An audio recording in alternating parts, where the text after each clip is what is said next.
All right.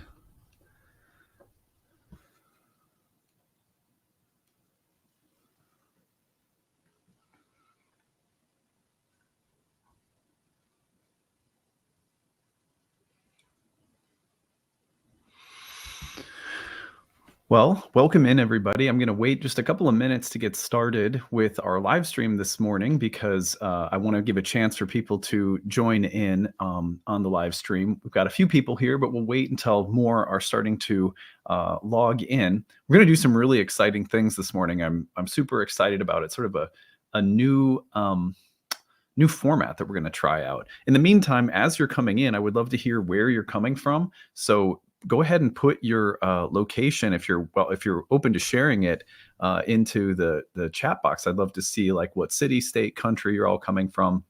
It'd be really fun. Let's see. Good morning from Cleveland. Nice. Long Island, New York from Orla. Yeah. Oslo. Wow, that's really cool. Thea from Minneapolis. Hey, that's awesome. Good morning, neighbor. Good afternoon in the UK from Sarah.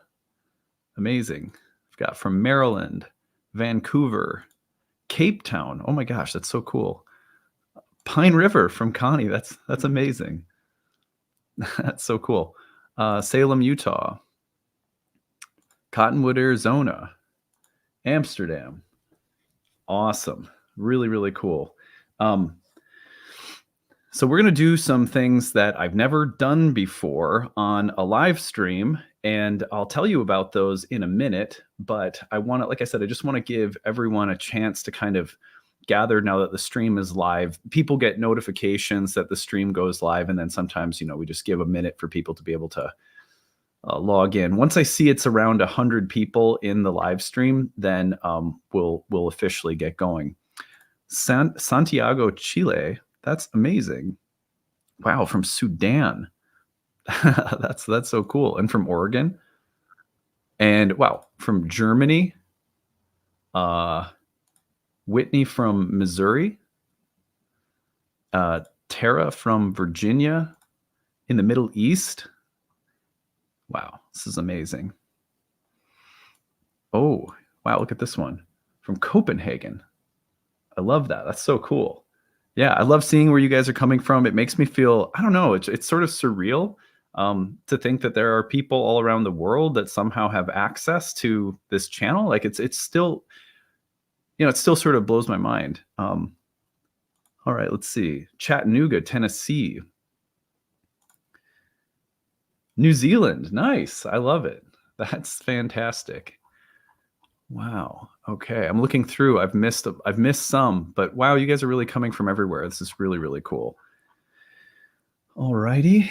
We're getting closer to 100 people online. So once we hit that mark, that's typically when I start. And let's see here. All right.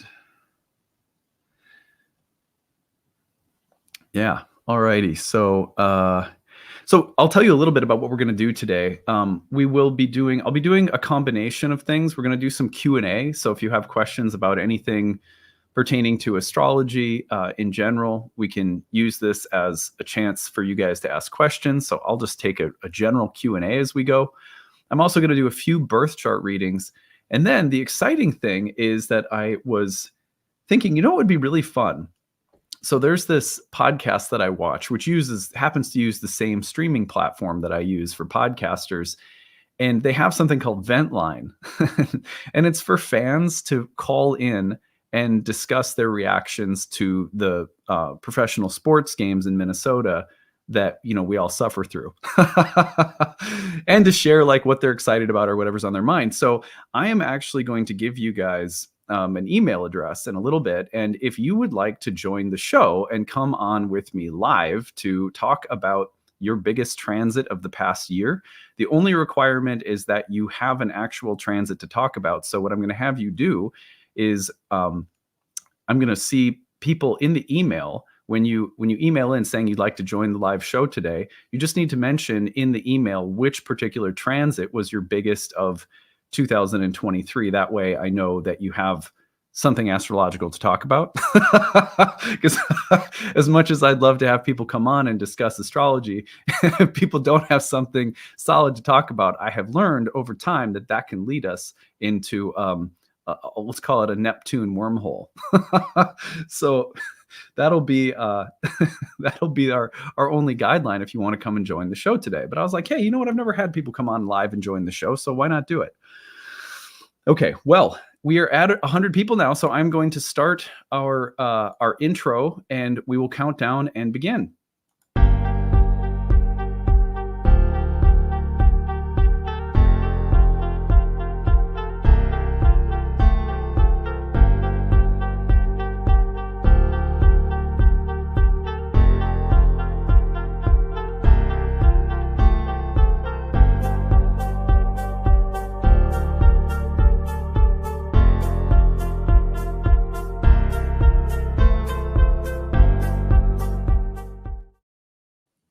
All right, we are officially starting now. The goal for today is to, I wanted to come on live. And as you guys know, I like to come on live at this time of the year in order to promote our Kickstarter campaign. We have a long ways to go to reach our goal yet before New Year's Eve. So this is an opportunity for me to come on and do something fun with you guys, and also take moments to promote the Kickstarter and hopefully rally some more support. So along those lines, we're going to do a few things, a few ways of my saying thank you, and thank you for contributing to the community and to the Kickstarter. We're going to do some live Q&A. So if you have any kinds of questions that you'd like to ask about astrology, you can put them into the chat box, and I will field some of those as we go. And then the second thing I'm going to do is I'm going to take 2 or 3 live birth chart readings and give you just a kind of what's your biggest transit of the year ahead reading. It'll be kind of just a kind of a brief mini reading that I'll do for a few people.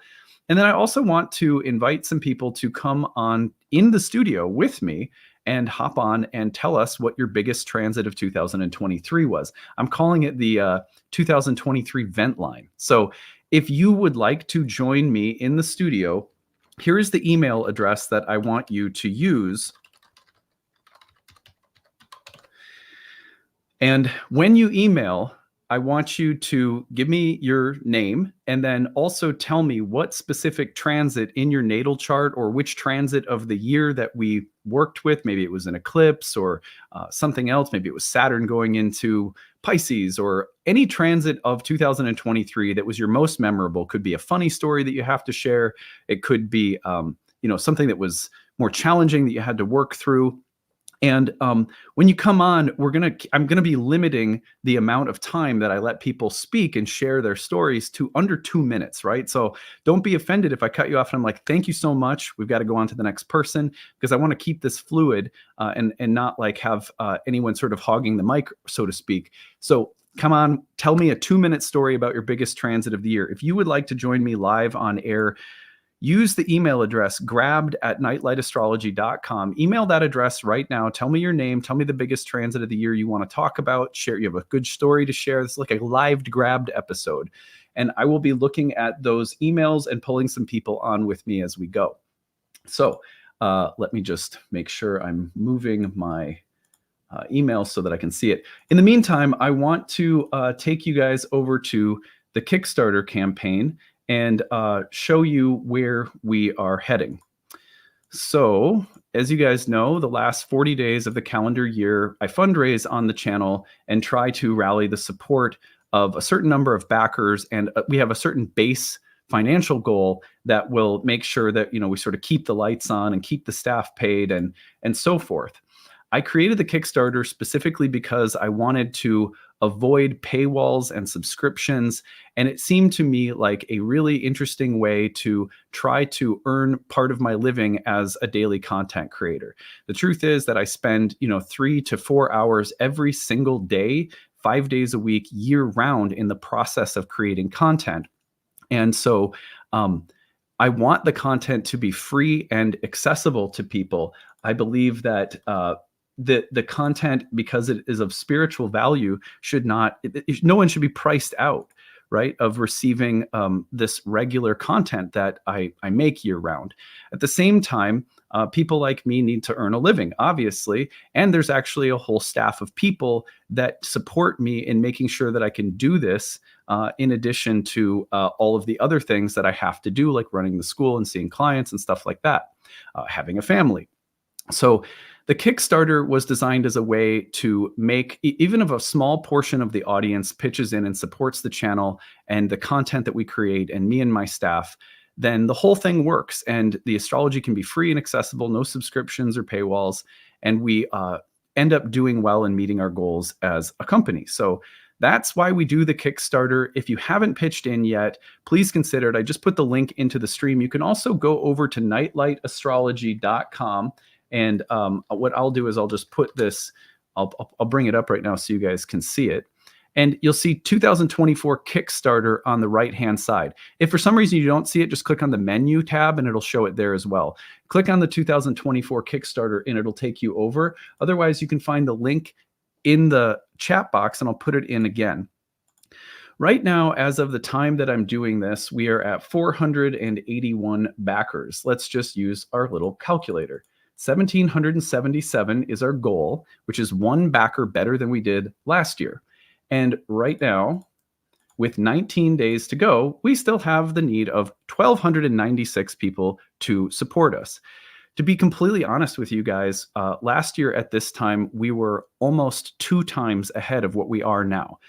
That doesn't mean that we won't meet our goal. I still have faith that we will, but it does mean that we need to try to pick up the pace the best that we can to meet that goal. So I'm coming on today to sort of bang the drum and be like, if you love this channel and you don't want to see it disappear behind, I don't know, some kind of,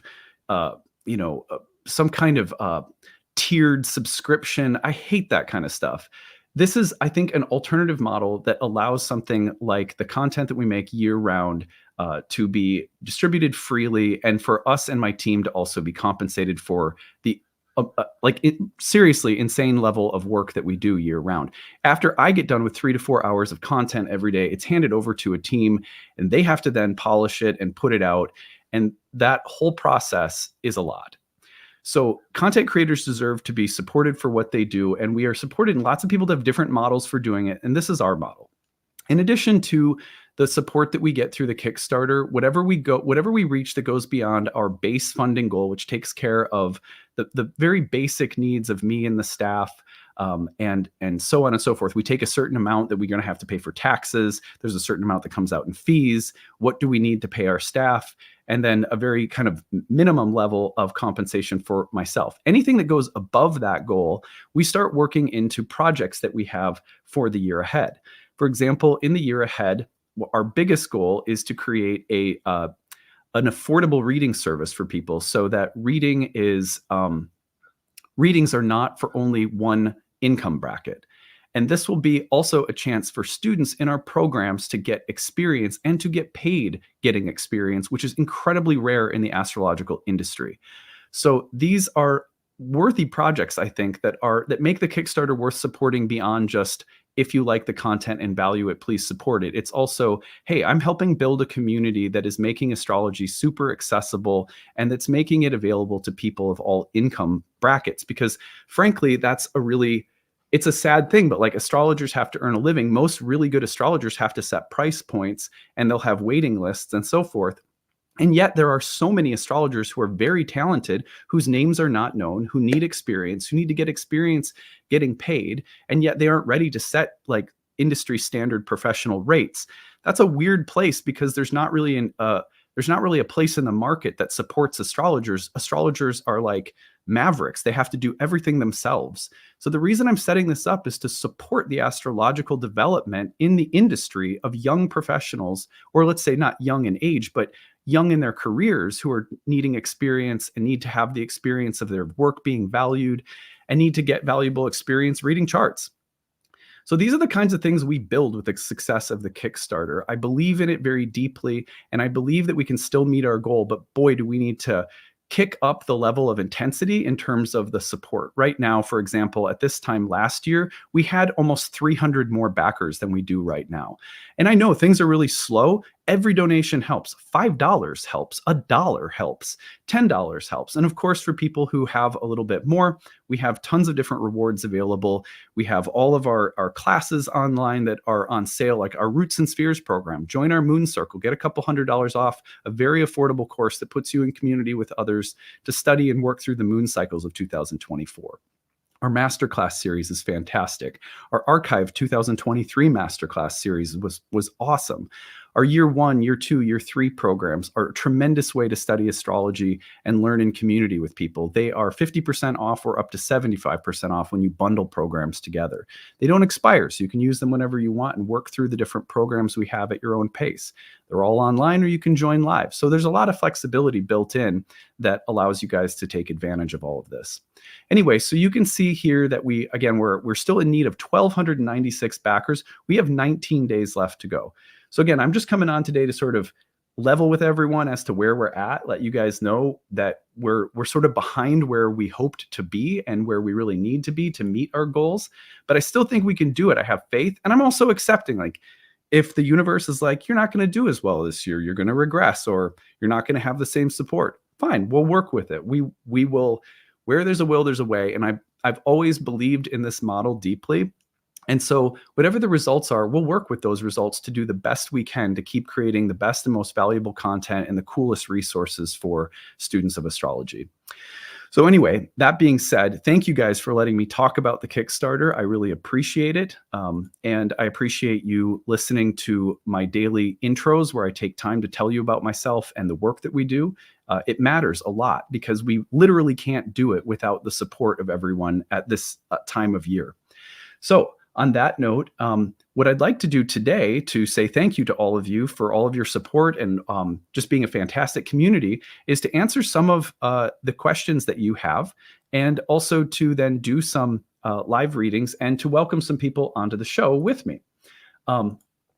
Let's see here. I'm going to open up and see if we have any takers in the email.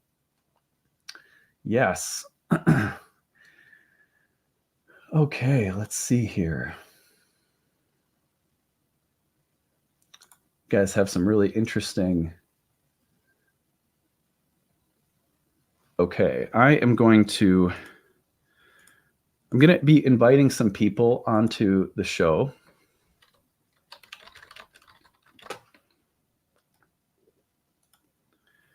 I'm just emailing some people here who have.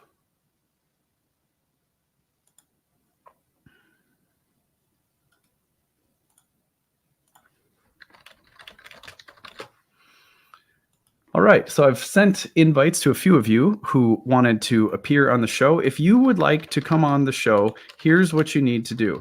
You need to email me at this email address in the chat, which is grabbed@nightlightastrology.com. In the email you send, tell me your name and tell me the biggest transit of the last year that you want to tell us a little story about.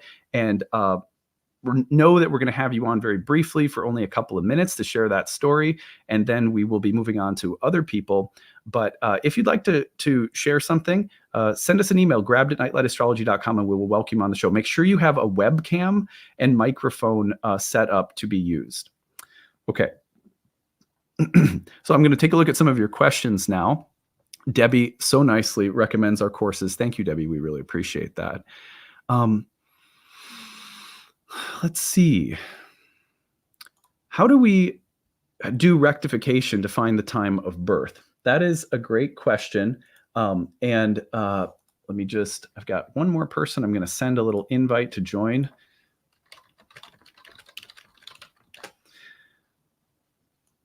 There's also someone named Jesse who's in the waiting room to come on live, but your web camera and microphone are not currently connected. So if you want to connect that, then we can get you in. Okay, so how do you find the rectification time of birth? Well, one of the things I have to say is that it really depends on which system of astrology that you're working in. For example, if you want to rectify a birth chart and you're using a Hellenistic approach, which will involve whole sign houses, it becomes pretty easy if you have an approximate time of day. Let me just pull up a chart and show you this, and you can actually see it. So here we go. Okay, so in this one, George, you can see that like, let's just say that right now, I had a couple of options. Someone said I was born sometime between sunrise and like noon, but my mom doesn't know when. Well, if we look at sunrise, that's approximately 7:30 in the morning, and so Sag rising is one possibility. But if we go all the way up to noon, Capricorn would be another possibility. Aquarius would be another possibility that then takes us up to noon. You can see the sun is at the midheaven. So with that, from that standpoint, one of the easiest things about Hellenistic astrology when it comes to rectification is that we basically just have three different charts to choose between. We have the Sag rising chart, we have the Capricorn chart, or we have the Aquarius chart. And when you ask questions about a person's life and what they've been through, you look at what's going on in the different areas of the chart and what kind of things would you expect from a Cap rising with a stellium in Capricorn is very different from, let's say, someone with a Sag rising and a bunch of planets there. So, what I love about Hellenistic is that at least getting the whole sign house arrangement of the chart rectified is fairly simple to do. You have a pretty good chance at guessing correctly if you have the birth, like even just like an approximate time of day. It was the afternoon. You'll have a few different rising signs to choose from. If you ask a few questions, you'll usually be able to sort out which chart looks right. Now, when it comes to rectifying the exact degree of the ascendant or the midheaven, that's a lot more challenging and more than I could cover in a response to this question. But the nice thing about whole signs is that this approach can make it pretty easy. Okay, so that was a great question. I really appreciate it. And I am going to bring Jesse on. Hi, Jesse. Hi. Nice to see you, Adam. How are you doing? I'm pretty good. How's it going? Yeah, good. So tell us, I want to know about your, the biggest transit of the past year. What's it been like for you? I would say that the most memorable transit of the last year was Venus retrograde. It was my Venus was my time lord this year, and there was a lot of callbacks to the 2015 retrograde in Leo. Both of them were in Leo, right? And Leo's my 8th house, and both years had some pretty significant upheaval for my husband. In 2015, he suffered a near fatal bee sting. Oh my God. And then he had another bee sting this year. Not quite as dramatic, but still pretty dramatic. And he Is he allergic? Yes. Yeah. Okay. We didn't know till 2015. Right. So that was a big deal. And then he also had very significant career transitions in both years as well. In 2015, he started a business. And then this year, he took a new position that is in government, actually, in his industry. And it's a really prestigious leadership role that he'll be able to prove himself in, people leadership and policy making, and just stretch some muscles that he's never had the chance to flex before. So, some really big movements for my husband in both years. Yeah, that is so spot on. You said it was in the 8th, right? Yeah. Mm-hmm. Yeah, so spot on for the 8th house that there would be like there's a history of like near-death bee stings, like the death of a lover with the Venus in the 8th, and then the shift in career and a positive transformation. It sounds like recently there. Yeah, that was a long transit too, and there were some aspects to Uranus in the mix. So, and it's interesting how like a transit to the 8th will sometimes it hits in the life of the partner. If they're close to you, it's a part of your life as well, but it's funny how it can actually almost like constellate around them more than oneself. Yes. Yeah, fantastic. Well, thank you so much for joining us, Jesse. We're going to move on. I really appreciate you coming on today. Yeah, thank you. Nice to meet you. All right, awesome. Sarah mentions, I love how Venus and Leo coincided with summer this year, with it being so pink and fun. Yeah, I mean, I thought it was interesting that the whole Barbie thing came out, right as Venus was retrograde in Leo. That was like, could it have been a more perfect like cultural phenomenon? That's just absolutely fantastic. So I've sent some more logins to people. but we don't have, I haven't gotten some responses. So let's see here. If you would like to join me live and tell a story about your biggest transit of the year, feel free to email us, grabbed@nightlightastrology.com. And in the email, just tell me your name and the transit that you'd like to come on and share. And we'll bring you on and hear the story that you have to share. I'd love to have some more people join me in the studio this morning. So let's see here. I'm going to go and see if there are any more questions, and then we'll see about doing a live reading as well. In fact, if someone would like to, if you'd like to come on for a live reading as well, you could also, I'd be happy to actually do a live reading with someone. That might be fun. So if you'd like to do that, you can also send an email, grabbed@nightlightastrology.com, with your birth information, and just know it's going to be pretty quick. We can't go on and on, but I would love to have you come on if you want to do a reading with me in the studio as well. Let's see here.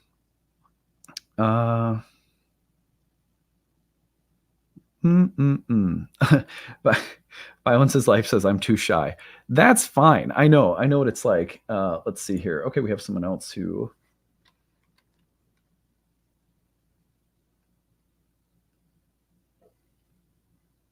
Okay, let's see here.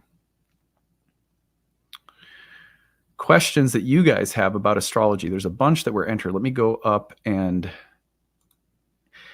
Whitney S., is a debilitated Virgo Venus strengthened when it's conjunct Mercury in Virgo? I just started your first year course and I'm so grateful and excited for the year to come.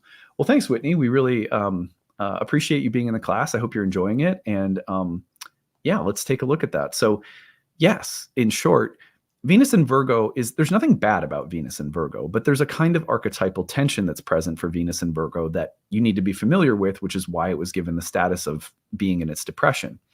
That has to do with the inherent tension between Venus and Mercury. So Venus is more sensual, and let's say Mercury is more rational or sort of mental.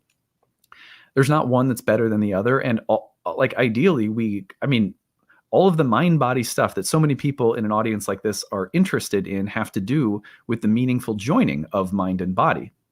But Venus is more body than mind. Mercury is more mind than body. For the ancient astrologers, that meant that when you place Mercury in Venus's exaltation of Pisces, or you place Venus in Mercury's exaltation of Virgo, that you have a kind of tension. Mercury in Mercury in Pisces can be out to lunch in the romantic sense, and in an almost like altered states, and poor boundaries and fuzzy thinking are some of the worst parts of Mercury in Pisces. But it's also a very fluid, romantic, sensitive, poetic Mercury. And the same thing can be said for Venus in Virgo. Venus in Virgo might be very crafty and meticulous. For example, Martha Stewart has Venus in Virgo. At the same time, Venus in Virgo can be kind of perfectionistic, nervous, anxious, worried, puritanical, and the mental can sort of override the sensual, which is why Venus in Virgo can find itself sort of challenged by the environment. However, if Mercury is there, then you have, and the two are joined, then actually what you're looking at is like a fusion of Mercury and Venus with a very well dignified Mercury. That typically will mean that you'll get a really positive pairing, because when the host is there, it bonifies, or makes it sort of improves the tension that Venus might be experiencing by virtue of being in Mercury's sign. So put them together and you'll get closer to that, the kind of the tension, let's say, between knowing your scales and being able to improvise, knowing the theory and being able to make beautiful music. Put the two together and it certainly helps Venus out. Now, there's a lot of other things that could help Venus out. And there's also lots of people whose most beautiful artwork is sort of Virgoan. It might be sort of technical and crafty and precise, and there might be a kind of fussiness or worry that goes into crafting something very beautiful. There's nothing wrong with that at all, right? So just as an example. Anyway, thank you, Whitney, so much for that great question. And Jennifer, you are, I'm going to bring you on. Hi. Hi. How's it going? Good. Good. How are you? I'm great. Thanks for coming on. I'm curious to know about people's experiences in 2023. What have some of the highlights been for you, or maybe the biggest transit of the year? For me, I feel like it's been Chiron transiting through Aries for me because it's Chiron's gone, forward, retrograde, over my natal Chiron at 15 degrees in Aries. Oh, wow. Oh, so So, it's a Chiron return. Did I hear that right? yes, Oh, wow. And do you know what house Aries is? it's my fifth house. Fifth house. Okay. Hmm. Have you noticed any connection to some of the fifth house topics like creativity or children or yeah. Yes. So, I am working with my son, adult son, who's going through an addiction. And so Oh my gosh. that's That's been stressful. so yeah. Yeah. And then I also learned that I'm living on my Chiron line through astrocartography. So I wanted to see if you had any insight on that. Oh, that's fascinating. Yeah, I'm not like a practitioner of astrocartography, but what I love about it is like when I've looked at some of the lines in my chart, like I think I have a Neptune line through South America where I drank ayahuasca a bunch. Like it's just so fascinating. So I'm definitely a believer.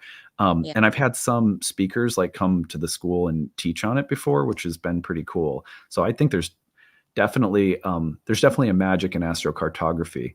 It sounds like Mercury or the Chiron return in the fifth house.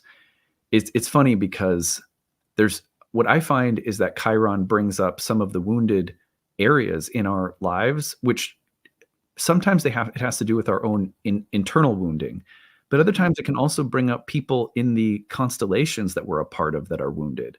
In the third house, sometimes it comes through our siblings. In the fourth, sometimes our parents. In the fifth, sometimes our children. In the seventh, our spouse. Okay. So yeah, I mean, I'm sure that there's been plenty of crossover between your own personal healing journey and what you're witnessing your son go through. Mm-hmm. Okay. Yeah, that's how I would look at that. The other thing that I wonder about is, the North Node going through Aries right now would be creating eclipses in the same area of the chart for, through spring and fall of next year. Right. That to me would speak to the possibility for some new developments. The North Node, whatever theoretical view we take of the North Node, it always opens up something new. And so the potential for something to be evolving and changing and shifting and a new story to emerge in that area seems like a very hopeful possibility. That's great. Yeah. That's good to hear. Yeah, for sure. With it being, I mean, my natal Chiron is at 15 degrees, critical degrees. So I didn't know if that would have any extra story. The way that I look at degrees from the standpoint of Hellenistic astrology has to do more with, like, say, the bound rulers of the degrees. Okay. There's kind of different ways that astrologers have had of talking about certain degrees. Modern astrologers have different ways than Hellenistic did and so forth. So from the standpoint of ancient astrology, I'd have to look at like the chart and the degrees of for example, if you're in the middle of Aries and you're in the bound of Venus or something like that, where's Venus in your chart and what's happening with Venus could play a really important role in the Chiron return experience, but usually only if the bound ruler is active or present in the chart in relation to, let's say, Chiron. Mm-hmm. So that's kind of an analysis that would take more time than we have, but Right. I just wanted to say thank you so much for coming on. Really appreciate it. Really appreciate a great story. And I hope that you have just a really nice conclusion to your year and a fantastic year ahead. Thank you so much. Thanks for coming on, Jennifer. Thanks. Bye. Oh, this is so much fun. I like doing this. This is just absolutely fantastic. So let's see. Oh my God. I shouldn't have offered the live reading things. I've got like 40 emails. All right, let's see here. Oh my gosh. All right, I'm going to bring someone on right now.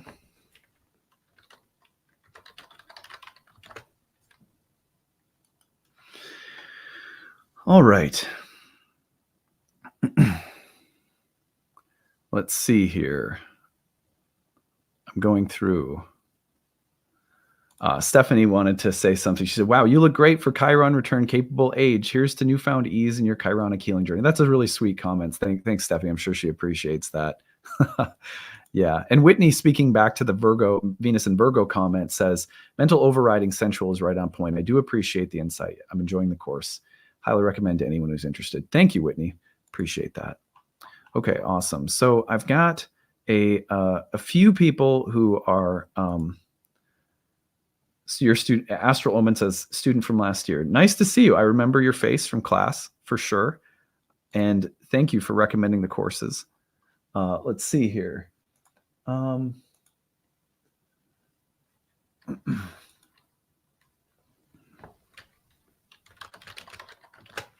going to invite a few people on now for some live readings and see how that goes. And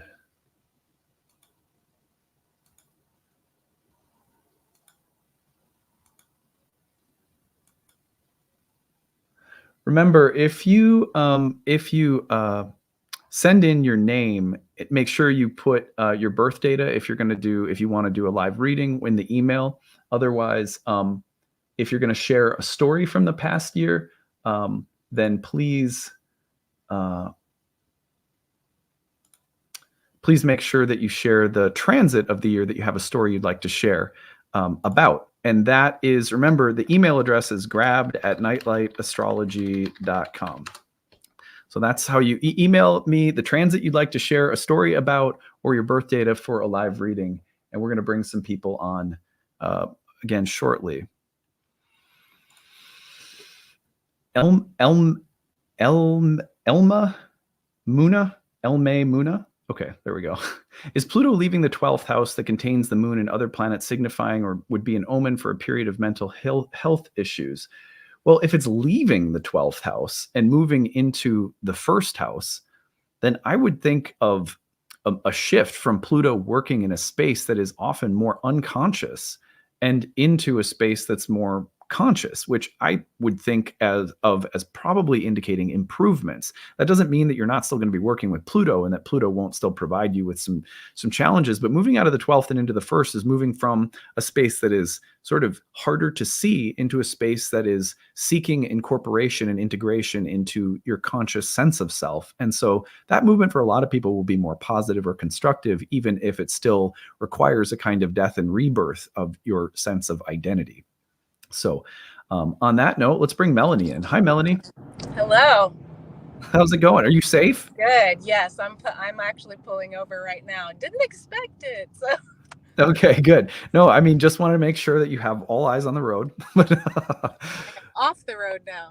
Okay, cool. I love your Grateful Dead sweatshirt, by the way. Yeah. That is absolutely fantastic. I love that you're a new fan. Yeah. Well, so are you coming on to share a story, or did you want me to take a look at the chart? Oh, I'd love you to look at the chart. Big changes in this last couple of years. So yeah, for sure. Got another solar return. Okay, right. So I'm just going to put your data in here. Melanie, what's your date of birth? 12/4/72. December 4th, 1972. What's the time? 5:28 a.m. And the city and state? Elizabethtown, Kentucky. I was born in Lexington. No, that's cool. Let's see here. All right. So I have you in my program as Scorpio rising. Does that sound right to you? That's right. All right. Now I'm going to put the chart up, and we're going to take a look at it together. And what I'm going to do in these readings, Melanie, is I'm just going to tell you what I think the biggest transit of, say, your year ahead looks like. Does that sound okay? Yeah. All right, cool. So let's see here. As we're looking at the screen, the first thing that I do, and you may have seen me do this before, is I just take the planets from memory and drop them into the chart to see what they're hitting. Mm-hmm. So like we have Pluto in late degrees, about to enter an angular house, the 4th, but not hitting any planets. But that's still a pretty big ingress. One thing that I would anticipate throughout 2024 is that you could start to see the rumblings of Pluto entering the house of home, family, property, where some kind of transformational process is about to begin. So that would be one big one for sure. Any thoughts about that come to mind? Yeah, 100%. So we're definitely moving on from a lifestyle of, I don't know, having a big house and a suburban neighborhood with 5 kids, and we are going to be living in RVs until we build something. We've got a lot of ideas there, but it's basically based on sustainability, growing more of our own food. And but everything's kind of being reconstructed there. And it's pretty intimidating. So, well, you know what I love about that is that there's such an Aquarian theme there, right? It's like, new ideas about sustainability, a different way of living, almost like a different ideal image, and guided by important ideas about what progress looks like, coming to shift the foundation of like home and property. Yeah. That's fantastic. I love that. So if we go down the list, we go down to Neptune next. Neptune is, interestingly, Neptune is making some trines in the year ahead to these planets right here, the Mercury retrograde and the Moon. It's doing so from the 5th house. To me, one of the things that would come to my mind right away would be, Mercury Moon in the 1st house with Neptune in the 5th, either some kind of creative and emotional outpouring. I could sometimes people do something, a creative project or some kind, but you have 5 kids, which to me would also suggest that maybe you see Pluto going into the 4th and you think there's transformation happening around family karma in general. Neptune trining the Moon from the 5th would, to me, speak to the ancestral healing of issues maybe related to mothers, women, children, and like, what were you given from your mom in particular comes to my mind that was most beneficial, most detrimental, one of those, maybe one more than the other. And how does that tie into the trajectory your kids are on? Almost like looking at the maternal family karma and its connection with your children and child rearing. And there's some transition that's happening, maybe some healing. I like the trine there as something really supportive, but the Moon in Scorpio might require you to sort of go deep into those things. Yeah. And that's kind of been approaching over the last few years. But so yeah, it's all, I don't have a relationship with my mom because we, I was raised in a very cult upbringing. And when I decided that I couldn't raise my kids that way, that caused, probably 15 years ago, a lot of turmoil, and she's not able to heal what caused her to stay scared and stuck in that kind of a, system. And everything about me has changed since then. And so, where I'm a nutritionist and beginning to change my career towards more, goodness, it's been informed very much by my new sense of spirituality. So learning astrology recently and that kind of stuff, I'm deciding how to incorporate those things, more the esoteric, and I read tarot and into my career, which I've never done, so that's also, it's like being authentic in the weirdest of ways that no one, would have expected. So which from my upbringing is seen as satanic almost, so it's very intimidating for me, who was, raised in fear, but I'm gonna do it. Yeah. It's a whole I have to say, just as a joke first, that judging by the Grateful Dead sweater you're wearing, I think you found the better cult for sure. Like, for sure, yeah. I'm just playing, but no, I hear that, and to me, the Neptune trine from the 5th suggests that there are maybe some really beautiful and critical moments of healing where there's a fork in the road this year with respect to creating a new path, forging a new path with respect to home and family, and specifically some of the wounds of the past with mom and how you're telling a different story with your children. Yeah, absolutely. My children had a lot to do with my spiritual awakenings, so, and then I did ayahuasca for my 50th birthday. So really? Yeah. How'd you like it? What how'd you like it is a weird question, but what was it like? Oh no, we lost Melanie. Let's see. Maybe we'll get her back. Maybe there you are. My phone was ringing. Yeah, it was an incredible experience. So my sister and I did it.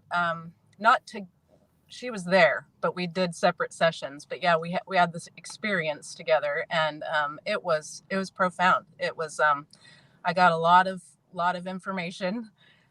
Which is why I'm doing what I'm doing, actually, that, changing so much more than I thought I would change. So it's definitely Mother Aya telling me some interesting things about myself.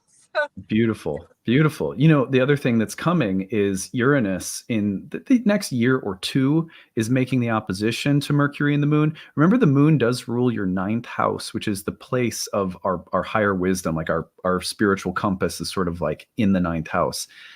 To me, what that suggests is that Uranus, who always provides us with new ideas by means of which to live, like to revolutionize our lives through new images and ideas that Uranus delivers like lightning strikes.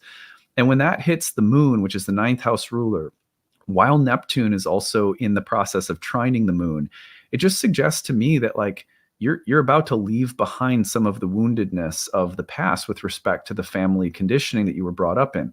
Moving in a different way with your actual living setup is sort of corroborating that same idea in the chart. So I just wish you all the best. And I want to say a big thank you for you to come on and share your life so openly. I'm sure we all learned a lot from it. And yeah, I hope you have a great year ahead. Thank you so much. I appreciate it. All right. Have a great day, Melanie. Bye. You too. Bye. All right. Fantastic to have some visitors with us. Let me just see here. Okay. All right, I'm looking through so many emails that have come in since I put that call out. Let's see here. All right, I'm going to see if there's any other, if you guys would like to join me on live stream and tell a story about your biggest transit of the year, the most intense, the funniest, whatever you have to share, email grabbed@nightlightastrology.com. Tell me your name in the email, and let me just write it here, grabbed@nightlightastrology.com, and the transit that you'd like to tell us about from the past year. This is a 2023 astrological event line session.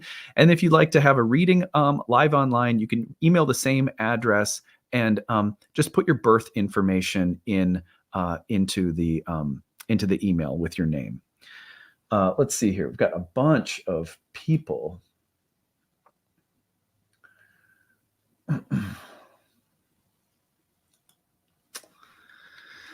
Here we go.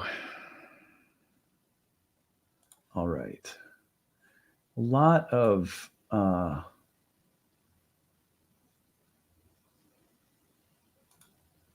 let's see.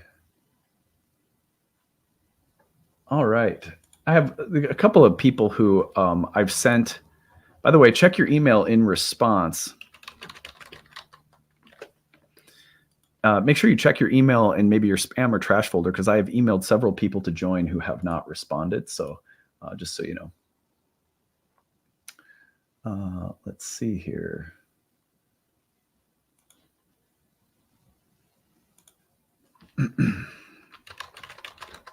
Sending the link to a few of you who have just written in to join. All right. 2 questions if you want to pick one. What does it mean to have our moon directly in opposition to our sun? What does a sun in the 12th house mean for a Leo sun, moreover? Well, I'll tell you what, I'll take the first one because the second one is more contextual than I couldn't answer it without seeing the whole chart. But if you have the moon directly opposite to the sun, it means that you were born during a full moon. Ancient astrologers believed that the sun and the moon, the luminaries, were 2 of the most important symbols for the delineation of our destiny in general, along with the ascendant and its ruler or planets in the first house in particular. When we're looking at the sun, you think of the sun in terms of the ideal images and ambitions that define our life course overall, like the plot of a movie, the plot of a play or novel. And with that also comes the sense of what we hope to accomplish. Or you could even think of it like the acorn is to an oak tree. So if you have an acorn, latent within it is the potential to become an oak tree. Of course, what matters is whether or not the environment will support and foster the development of the acorn into the oak tree, or what kind of challenges the acorn or the seed may have to overcome or work with. What's the environment like? And that's described by the moon, who is said to be the ruler of the life's environment. So when you look at the sun and moon, you're looking at ambitions and the environment they find themselves in, or plot line and the setting of the plot line. For example, I always use this one, but if you have a love story, it's very different to set that love story in, in Venice with two warring families like the Montagues and the Capulets, and the love story is between two kids that come from either of these two families. That's a tremendously different setting than a love story that takes place on the Titanic. So the setting of the moon means a great deal in terms of how we interpret and pair the environment with the ambitions of the life. And that's why we do an analysis of the sun and the moon very thoroughly in ancient astrology, and mostly in modern astrology too, that includes their phasal dynamic, their house positions, aspects, dignities, because we really want to flesh out that story. So when you have a full moon, what it means is that the environment is opposed to the ambitions of the plot line, that there is an oppositional tension between them. The environment is conducive to something that is very contrary to or opposite to what the sun wants to accomplish in the lifetime. That doesn't mean it's not able to be accomplished. It means you're going to have to work with those tensions. And that is precisely why a full moon carries with it the theme of tension. There's a fullness in the moon because it's stretching from root to flower, so to speak, just in the same way that a belly stretches when it gets full with a baby. That there's a tension, there's a weight in having to work with the oppositional nature of the environment and the ambition, trying to seek synthesis, but also being opposed in some ways. So, for example, you could say that within the critical moment of pregnancy, there's a union. And there's also the tension of the union trying to seek separation between the mother and the child. So those kinds of tensions between union and separation, archetypally speaking, are all contained. All sorts of dualities are contained in the full moon signature that have to be interpreted carefully in the birth chart. I hope that answers your question. It's a really good question. I have a few different people who are waiting to come on. I'm going to call Rachel on next. Hi, Rachel. Are you there? The obsession. And Oh, hi. There? Oh, there you are. Hello. Hi, how are you? Good. How are you doing? Good. Are you excited for the year ahead? I mean, based on like what I'm going through, I mean, I hope as long as it just gets better. Right. I'm with Yeah. my friend who actually told me she's like my astrology teacher who told me about this. So I'm brand new to all this, but becoming really aware of Pluto transits right now. Oh, yeah. Do you have a story to share, or were you hoping I'd take a look at your birth chart? Gosh, I mean, if you can take a look at my birth chart, that'd be amazing. Yep, sure thing. Rachel, what is your date of birth? January 30th, 1974. Oops, I put in 75. Let me just shift that really quick.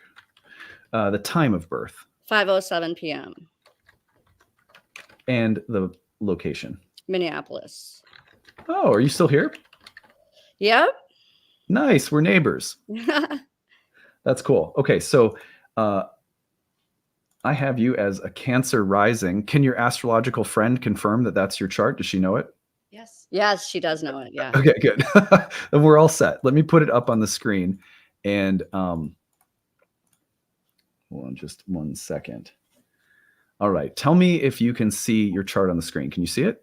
I can, yes. Okay, fantastic. So let's take a look. What I like to do is, like I think I was mentioning, if you heard me speaking to the last person that was here, I like to take a look at the biggest transit of the year.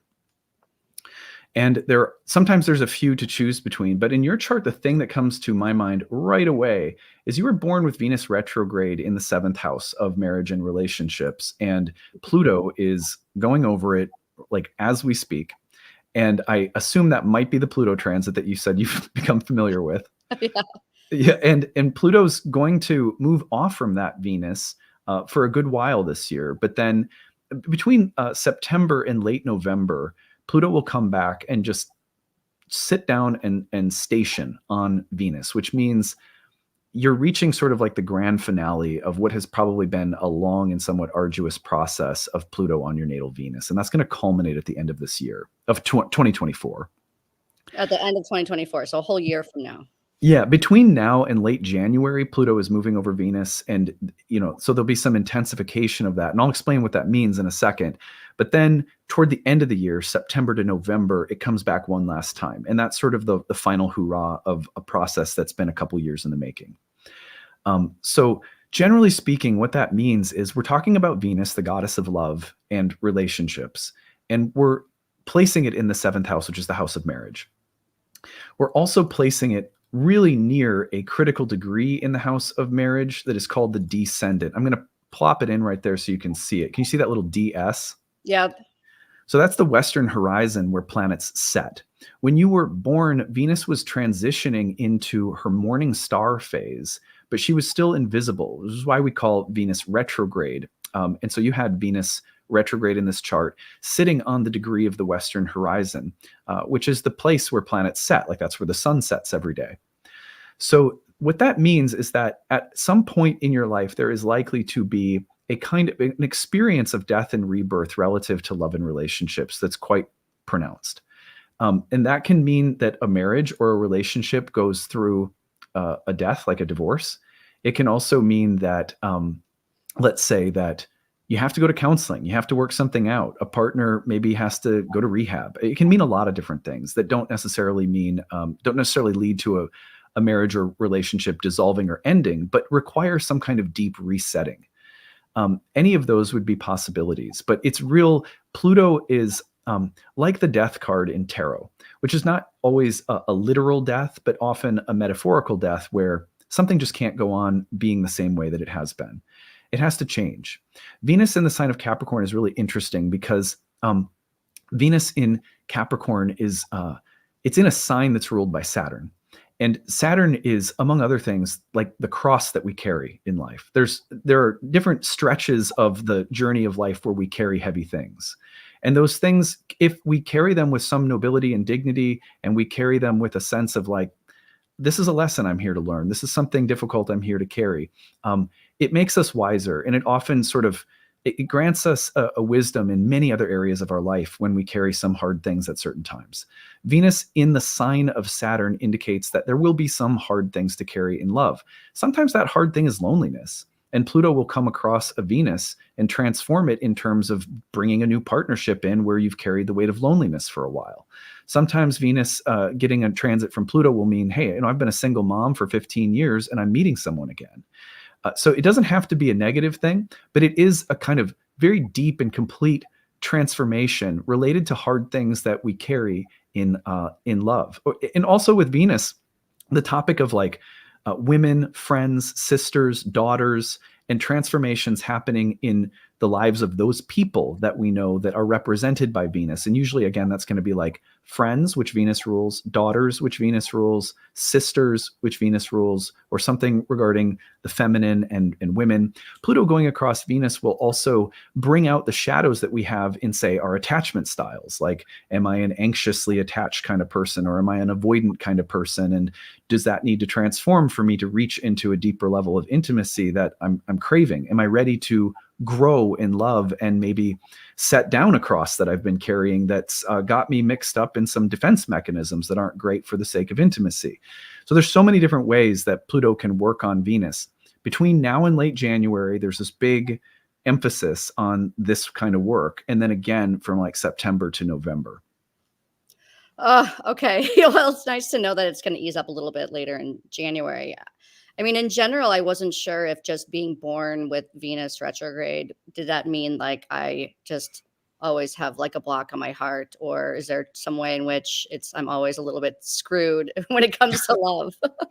Well, let me ask this question, because sometimes I feel like that's such a good question, and it deserves a question and response, which is, honestly, looking at the history of your love life. Well, let me ask this question first. Are you married or in a relationship right now? No. Do you want to be in one? Yes. What do you think traditionally, if there's been any pattern that's held you back, what has it been? I mean, I think it's been vacillating between anxious and avoided attachment. Okay. So it's hard to open up. Yeah. Or when I do open up, it's with somebody who's not available because it's safer for me to do so. I see. Right. Has there been anyone that's come into your life more recently, say in the past year, that has amplified any of these patterns? Oh, like big time kaboom. Total catalyst. And they're like my next door neighbor. So it's I see them and I'm in their orbit all the time. So yeah, that has been really life-changing actually. They came in like a year ago, about a year and a half ago, right when I think Pluto was like right on top of my descendant. Yeah. Well, what I would say in response is just that it sounds like you are very aware of the pattern that requires some kind of changing. And to me, what that means is that you're absolutely not screwed, right? It means that you carry a heavy thing in love, and there's probably good reasons in the past that we're like when we get wounded or when we go through difficult things, we develop ways of protecting ourselves. And when that story or that pattern is ready to change, it coincides with transits like these. And especially when someone is aware of what the pattern is, to me, that's a very good omen that like, yeah, change is at hand. You don't really have to do anything other than be willing to be a new person with a new story around love, and just keep an open heart and beware of the old pattern coming up. And when you say no to the old pattern consciously with courage in your heart around such a transit, in my experience, I see clients inviting new people that don't fit that break the mold coming in. And it's not like I can promise that for anyone, right? But that's the pattern that I do see, is that if you're like, my next door neighbor, no, cannot do this, or whatever it is. And you're like, this is not a good choice. And I know that I need someone that I can open up to, that is available, that's going to test those tensions in my heart around opening and closing. And you consciously know that that's exactly what you're going to need. And you make choices to go toward that. People enter that reflect that choice. That's how I see it. That's how I see it play out frequently. So no, you're not screwed. It does mean that there's some work around this particular subject in your lifetime, but work in the chart is not something that's a curse, right? It's something that's there inviting us to become someone different. Yeah. All right. Well, that's definitely a beautiful way to think of it, and helps me feel really hopeful about just what I'm moving towards and what I've kind of all the challenges, that it's not in vain, that it's really leading to growth. So. Yeah, absolutely. Rachel, thank you so much for coming on. So appreciate it. Thanks for opening yourself and your chart to all of us. I'm sure we all learned a lot from it. I know. And I hope you have a really fantastic adventure with Pluto. And thank God you have a sister there who's into astrology who can also help you. Yes. Yeah. Thank you so much. I appreciate it, Adam. All right. Take it easy, Rachel. Bye. Bye. All right. This has been super fun. I love this. This is just fantastic. I have a few comments here. Thank you, Rachel, so much. Your story is comforting for myself and my daughter with similar placement differences, of course, but tender sameness. Thank you.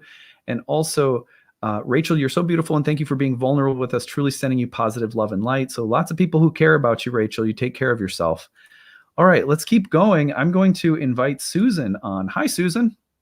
Hi, how are you? How's it going? Good. Just got to log off work. Yeah, well, it's funny to see you here and not in class. I'm used to seeing you in class. I know. Class is awesome. Anyone who is thinking about doing Adam's Kickstarter and class, you should do it. Thank you. I really appreciate that. Yes. We need to whip up some support. We're still a ways from our goal. Let's see. We need still, what did I say? I think it's like 1,300 some backers we still need. So if you're hearing this, I'm going to just take a second here to put the link to the Kickstarter back into the comments section. And, probably the best deal that we offer through the Kickstarter, if you like these readings, 1/3 of my first year program, after we study ancient philosophy and methodology, the last third of the program is dedicated to having live clients come in and seeing me do full readings for them. And then afterward, having a Q&A discussion where people can ask questions about how I shaped the reading, how I organized it, how I prepped for it, why I did this, not that. And those craft discussions are easily the best way to learn astrology. And I did them because really the thing that's lacking, in my opinion, in astrological education is there's tons of theory, but there's no practical, you don't see astrologers actually doing astrology to get a feel for what it might look like for you to do astrology. So we emphasize that a lot in our programs. And I would recommend checking out the programs on the website, nightlightastrology.com. Pick up a 4-class pass. That gives you almost 75% off per program. And we have 6 different programs you can use. You can also gift one to somebody. Or we also have we have readings that we offer, some masterclass series. My new book is there in the Kickstarter. So check it out and help us get to our goal of 1,777 backers by New Year's Eve. Okay, Susan, thank you for letting me promote for a second. Yeah, I'm just going to promote one thing for you as well. It's really think about buying the 4-pack and then taking the classes with friends. Yes. Yeah, that's a great idea. We've had a bunch of people do that. And yeah, it's really a good way if and you and a friend could also go in on it together or something like that. I mean, we're totally fine with people transferring 2 classes to a friend and 2 classes for yourself or something like that. So yeah, I think we can beat the goal. I really do. We're a ways away, and we're like, it's just every year is a little different with the Kickstarter. So I don't get too freaked out, but I'm like, whoa, this year is so much slower than the past couple of years that we've had. And I think there's probably a lot of reasons for that, inflation, and there's some tough transits in the air right now. Anyway, we'll see if we can make it or not, but I'm confident we can. And you offer so many fun things too. Like, I don't want to make this all about the Kickstarter for you. I'm just trying. I haven't done it yet because I can't decide what I want. Understandable. So I will be doing it. I'm like, it's a matter of okay, what am I going to dial in on? That's so nice of you. Really appreciate you. And it's so nice to have you in class. You're one of the ways that I get to know people in class is just the people who show up in the Q&As, always asking questions. And so, I know Susan because she's always popping on, asking great questions or having little reflections to add to our in-class discussions. Melissa, who is a Nightlight student and soon to be one of our staffers in the 3rd year program, is hopping on. Yeah, we're doing Eventline. I'm having people come on live. If you want to join Melissa, you should hop on. Email me grabbed@nightlightastrology.com and I'll give you the link and you can come join us. All right, Susan, what are we doing? Look at my chart. That would be awesome. I feel like I have some pretty big ones in 2024. Cool. And then you'll help me know what not to buy in the Kickstarter. Yeah. People sometimes will contact me and they'll be like, can you look at my chart and tell me if the chart says I should take your class? And I'm like, seems like a conflict of interest. I'm not going to do that. No, you just say yes, emphatically yes. Yeah. I have a magic 8 ball and anytime I shake it, it just says yes to that question. I think if you're asking the question, that's a pretty good yes. That's nice of you. Okay, Susan, what's your date of birth? July 18th, 1972. Okay, and the time? 11:59 a.m. And the location? Salt Lake City, Utah.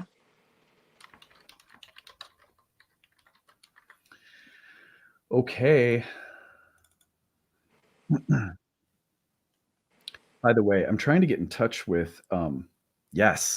Hold on. I have a special guest that's going to join us. I'm so excited. Hold on. Nice.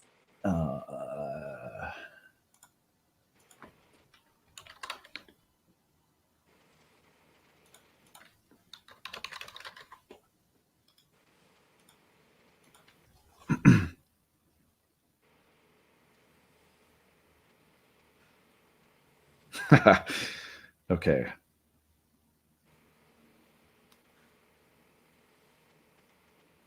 All right.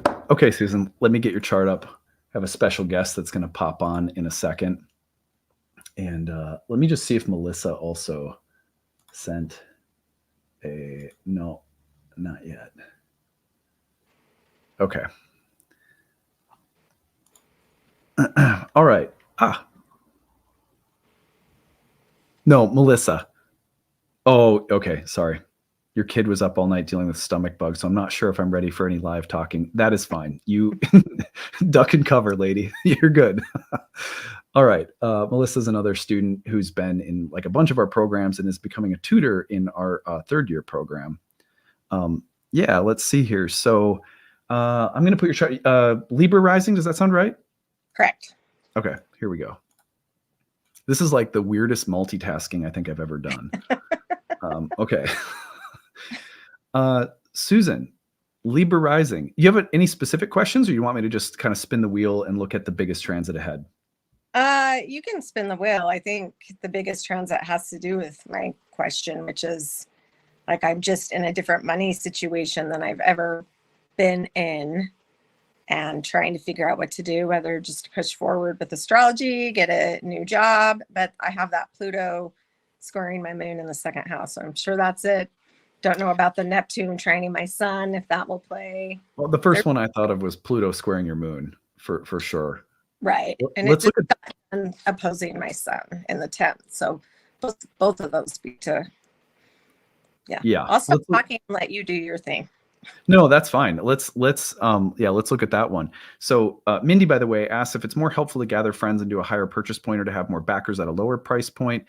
I mean, we're only halfway to our base funding goal with 19 days left, which is bad for our usual Kickstarter pace, which is whatever. I totally trust all of this, but and we're also severely behind our backer total. So like, honestly, either one helps, and whatever you want to do is totally fine. Either way. I don't want to sound like a pessimist. I'm not. I'm just sort of being realistic about it. Okay, so Pluto and the moon. Let's see here. So, whoa, the big arrow. It came out live. It wanted to make an appearance. We have the big arrow making an appearance. That's fantastic. Yeah, it's Pluto entering Aquarius and squaring the moon. That's a huge transit. It's the ruler of your sun. It's your midheaven. It's the ruler of the 10th house overall. Right. That's a big deal. Do you have kids? I have 4. Yeah. Okay. So it's entering the 5th house, squaring the moon in the 2nd. What do you work, or do you obviously parenting is also work? Are you a full-time parent, or do you work a job as well, or? I have been doing full-time parenting, but like I said, finances have changed drastically over the past year. So I'm going to have to work, I think. Yeah. And what am I going to do for that, I guess, is my biggest question. Well, that would look like the transit's biggest question too, right? There's something about it that's saying like, hey, look, there's this kind of transformational intensity that's coming around the topic of your resources, around children and mothering, around career and work in the world.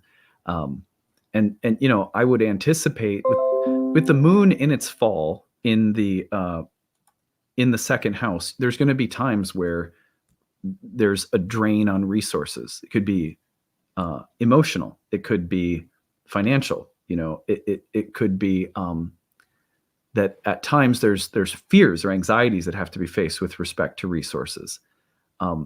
So what the thing that comes to my mind is Pluto in the 5th house may cause you to have to change ideas about mothering and parenthood with respect to like job and money, right? Like if you've been a full-time parent, a full-time mom, and you have to shift to having less time or attention available to your kids because there's a need to earn more money. That's a total shift in paradigm, right? That's a really significant change. And it's happening anyway, because they're all adults now. So that's a thing. Yeah. Yeah. I wouldn't look at it in terms of like, I wouldn't be afraid of it and think, oh, disaster is coming, but more like there's going to be some need for emotional detachment, right? Pluto in Aquarius hitting a moon in Scorpio is going to say, can you see the bigger picture? Can you, it might, I know Cancer sun and Scorpio moon is going to have very deep level of emotional commitment and attachment to the things you care about. Yeah.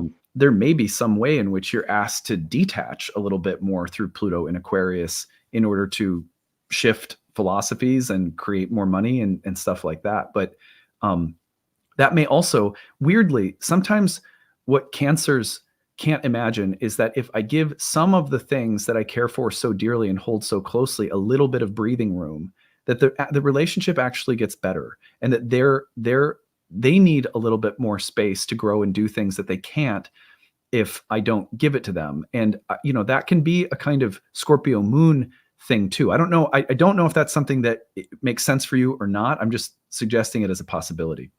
Yeah, no, that resonates. The other thing that I would look at would be, like maternal karma again. Anytime that Scorpio moon is activated, it's like mom wounds are coming up, Yeah, there's a lot of mom wounds that came from the Pluto opposing the sun that have to do with dad, if that makes, I don't Yeah. want to say live, a lot of family secrets that Yeah. came out that were really big and rocked my world. And I was really close with my mom, and I don't know how to do that anymore. Yeah. That's definitely not easy. Is there any other questions you have about it that I could try to address? About what? About the Pluto moon square, I mean. No, I liked what you said. It's kind of one of those things you don't actually know what's going to happen. It's hard to know. You just know it's going to be a big change. Yeah. And the facing the, I mean, with the body, the emotional body, it's a real psychosomatic transit when Pluto hits the moon, insofar as unconscious material will express itself in the physical environment or in the body itself. And that can be very cathartic and healing. So I would really trust that Pluto is here to heal and help, not to like just mess you up. Okay. Yeah. No, I like it. I like it. And you did give perspectives I hadn't thought of. Yeah. Well, Susan, thank you so much for being here. And yeah, thank you. And also just thank you for like pumping up the classes and the Kickstarter. That was really sweet of you. I really appreciate it. They're amazing.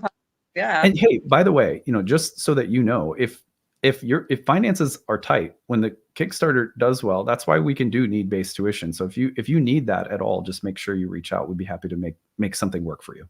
Okay. Thank you. I appreciate it. Thank you for everything. Yeah, you bet. Take it easy, Susan. All right. Thanks. Hey, guess what? Someone is here. Hold on just a second. Let me get my camera back here. Yo. Boom. Woo! Yes. I got home. I'm like, he'll totally be done when I get home. And I'm like, no, there he is.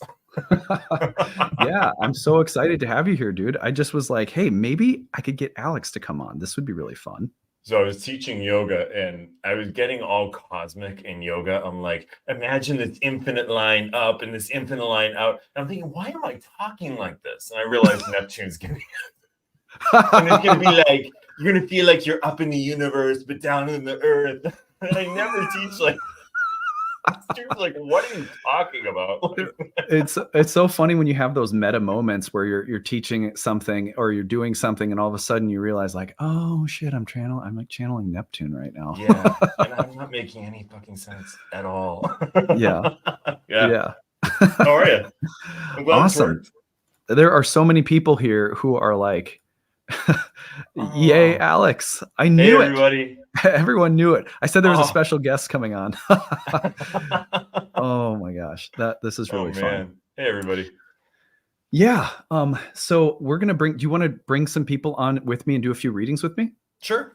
Yeah, that sounds like fun, right? Great. So I'm going to look. I've got a bunch of people who have wanted to join live, and I am going to. Here we go. I'm gonna invite them in. Awesome. I'm gonna see. Hold on, just a second. I'm gonna see if Ashley might want to join us too. Hold on. Oh my god, so much fun. Alex, in the meantime, do you want to tell people what you think about any of the big transits in the year ahead? Sure. How about Pluto and Aquarius? No one's ever heard of Pluto and Aquarius. So here's the thing, guys. One of the things I like about Pluto going into Aquarius, by the way, hello, it's nice to see everybody. I am totally coming off of a totally different mindset right now. So I'm coming back, but Pluto and Aquarius, Jupiter moves into Gemini May 25th and trines Pluto. I think that is going to be a really fun, interesting, information-filled transit, which I'm really looking forward to. But I think that the news cycle will revolve around Jupiter and Uranus. That's going to be the thing that we all start talking about because Jupiter is involved and we're all going to get hopped up on Jupiter as we start talking about that transit. It's funny too, because you'll notice like we get wrapped up in the energy of transits, even when we're talking about them. But I would really look for in late May when Jupiter enters Gemini, just ideas to abound and maybe stuff that like you've been thinking about for a while, that has been in the background for a while, that all of a sudden comes to the surface and is like, yeah, I just need to do this. I need to actually concretize this in some way, or like some sort of urgency comes around it, or imperative that comes around it. So that's my big transit for the year. Yeah. I get my cat paws out. Yeah. That's a great one. Yeah. I feel like for me, did you mention, I was in the other room for a second. Did you mention Jupiter, Uranus, or did you talk about Pluto? I did, because I said we're all going to get hopped up on Jupiter. Yeah. And talk all about Jupiter, Uranus. When Jupiter enters the room, no one else is present. Jupiter and Uranus are there, you know? Yeah, that's so true. I mean, I feel like one of the things that we're doing, I think it's next week, that Ashley and I are recording a talk on the biggest lunation cycles of 2024 that'll be part of the Roots and Spheres circle, but also what are the biggest moon cycles of the year ahead. And we're going to be previewing some of the plant teachers that we're working with in the Roots and Spheres program, moon circle. People like this kind of community setting. That's one gift through the Kickstarter you can pick up for several $100s off the normal price, which is the Roots and Spheres program, which are our monthly moon circle. We meet before new and full moons in community to work with plants, look at the astrology of the month, and we have a variety of like rituals that we do every month, if you're into that kind of thing, to work with the astrological energies of each lunation cycle. So you can pick that up through the Kickstarter as well. But yes, let's see. Okay, we have someone who's joining us right now. Emily. Hi, Emily. Oh, you're muted. Can you unmute yourself?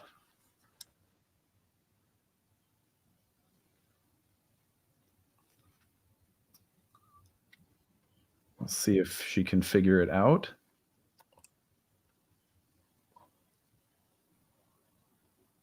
All right, we're going to get back to Emily in a second as she figures out her tech situation with the mute button. Emily, when you've got it figured out, just wave to me and I'll bring you back in.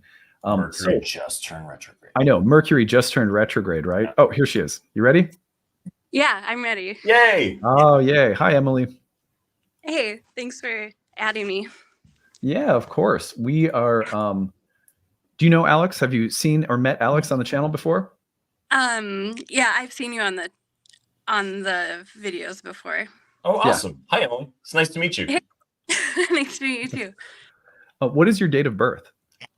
November 7th, 1987. Scorpio. And the time? 2:06 a.m. And the place? Greeley, Colorado. How do I spell that?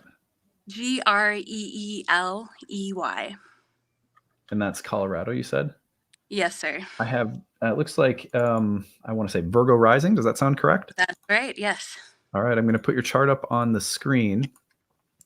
I'm going to pick out the biggest transit of the year as I see it. Alex and I will both talk about it. And if Alex wants to pluck something else that he sees, we can do that too. So let me give it just a second here. Oh, you know what I would go to right away is the fact that you're in the midst. Oh, look, big arrows here. Okay, you're in the midst of I know. So we have a nodal return. The nodal return is a big deal because it only happens like every 18 to 19 years. Whoops, here we go. Sorry, I'll come back to that. Thank you for this comment. Really nice. So the nodal return means that eclipses are happening in roughly the same parts of the zodiac that they were happening in when you were born. And that's a pretty rare occurrence. Right. So when that's happening, the eclipses, which I can just tell you the dates of the eclipses. Give me just 1 second. So we have a lunar eclipse in Libra, March 25th. That will land in the second house. Then there's a solar eclipse in Aries, April 8th. That's going to land in the 8th house. Then we get one more solar eclipse in Libra on October 2nd. Okay, so 3 eclipses. Most of them are in Libra, but one in Aries, all of which would imply that there is a shift when it comes to your resources that are taking place. That can be money, but that can also be skills and abilities that you're in the process of developing, or those that you've harvested and are developing and using in ways that are perhaps different or more fruitful, or ones that you're setting aside in favor of learning or developing new resources or skills. And it can also tie into who or what you're who you're connected to, and what kinds of resources in your life come from other people and special or important relationships in your life. For example, the classic one being like a spouse or partner's money or income. But it could also be any kinds of soul contracts that you have with other people that are, sort of broadly speaking, important to you, and the need to change some of those contracts or the need to enter into new ones. The solar eclipse that we have on April 8th, along with a Mercury retrograde in that house, would probably suggest revising or initiating new important relationships with other people that provide certain kinds of resources that are necessary. So those are some big things that I see. But Alex, what do you think about eclipses across that axis? I think, yeah, I would agree. I would echo all of that. And, I think definitely there's a flavor of this with, this eclipse in Aries will be ruled by Mars, which will be in your 7th house in conjunct Saturn. There's something here, I think, about asserting what you might need from other people too. Asking for what you might need. If there are resources that are coming from others or that they may have, there might be a sense of like in a relational environment, which would be denoted by Mars and Saturn, which will be in your 7th house. There'll be a sense of like, I need to assert or ask for, or maybe speak up for what I really need in terms of those resources, or how you might even configure resources with other people. When I look at that, really that pull towards Aries and a Mercury retrograde in that house in ways that might affect the desire to really step forward and use your voice and find your voice and asking for what you need in those ideas. Mars and Saturn might present an idea here where it feels like that might be the option around what might feel like some sort of impediment that's happening with Mars and Saturn. And you're talking about Mars and Saturn conjoining in Pisces in the 7th house. Yeah, relationally. Yeah. Yeah, they'll be coming together in your 7th at the same time that you got the Mercury retrograde and eclipse in the 8th. So I would completely agree with Alex's take on that note. And it's also just hard for Libra and 2nd houses to feel like that something can be initiated through someone else, and that it might be like for someone to say, here's some capital, go start a business, would be sort of offensive to a Libra 2nd house. Or it's like, well, I mean, I don't want things to be out of balance. What do I owe you? I can't take this. Or even in a relationship, if a partner's, if the load is temporarily not 50-50, that could be really uncomfortable for a Libra 2nd house. So I would look at those kinds of things coming up and being like, the need to take help, accept help, or go or break off from forms of help or dependence that do not feel aligned, even if you're like, oh, I'm going to have to offend someone, but I have to break something off to go in a more interesting direction. And I would probably see this around like work, skills, resources, money, business, professional direction. That would be my guess. Yeah, that really resonates with some things that are coming to fruition because, I teach yoga too. And so I've been teaching for a year at this certain place. And then like 7 years ago, I finished my aerial silk training to do aerial silk yoga with the yoga. And so it's like now coming to head where I have a contractor working to get the silks up. So then this really resonates with all of that. But then it's also like, I'm a teacher by training, and then I have a family childcare right now. So that's why I've taken a break, having my own little kids. And so like my life is very full, but yeah, those things are coming back into my life, and everything you said resonates with that, with just like taking initiation or having Libra in my 2nd house. So yeah, look for the ingress of Jupiter into Gemini in late May, goes into your 10th house, goes over your moon. And then there's this very powerful period where Mercury's in Gemini. There's a new moon in Gemini. Jupiter and Venus are in Gemini, all in like late May through the middle of June. That's going to be a very positive, productive period for you, I think.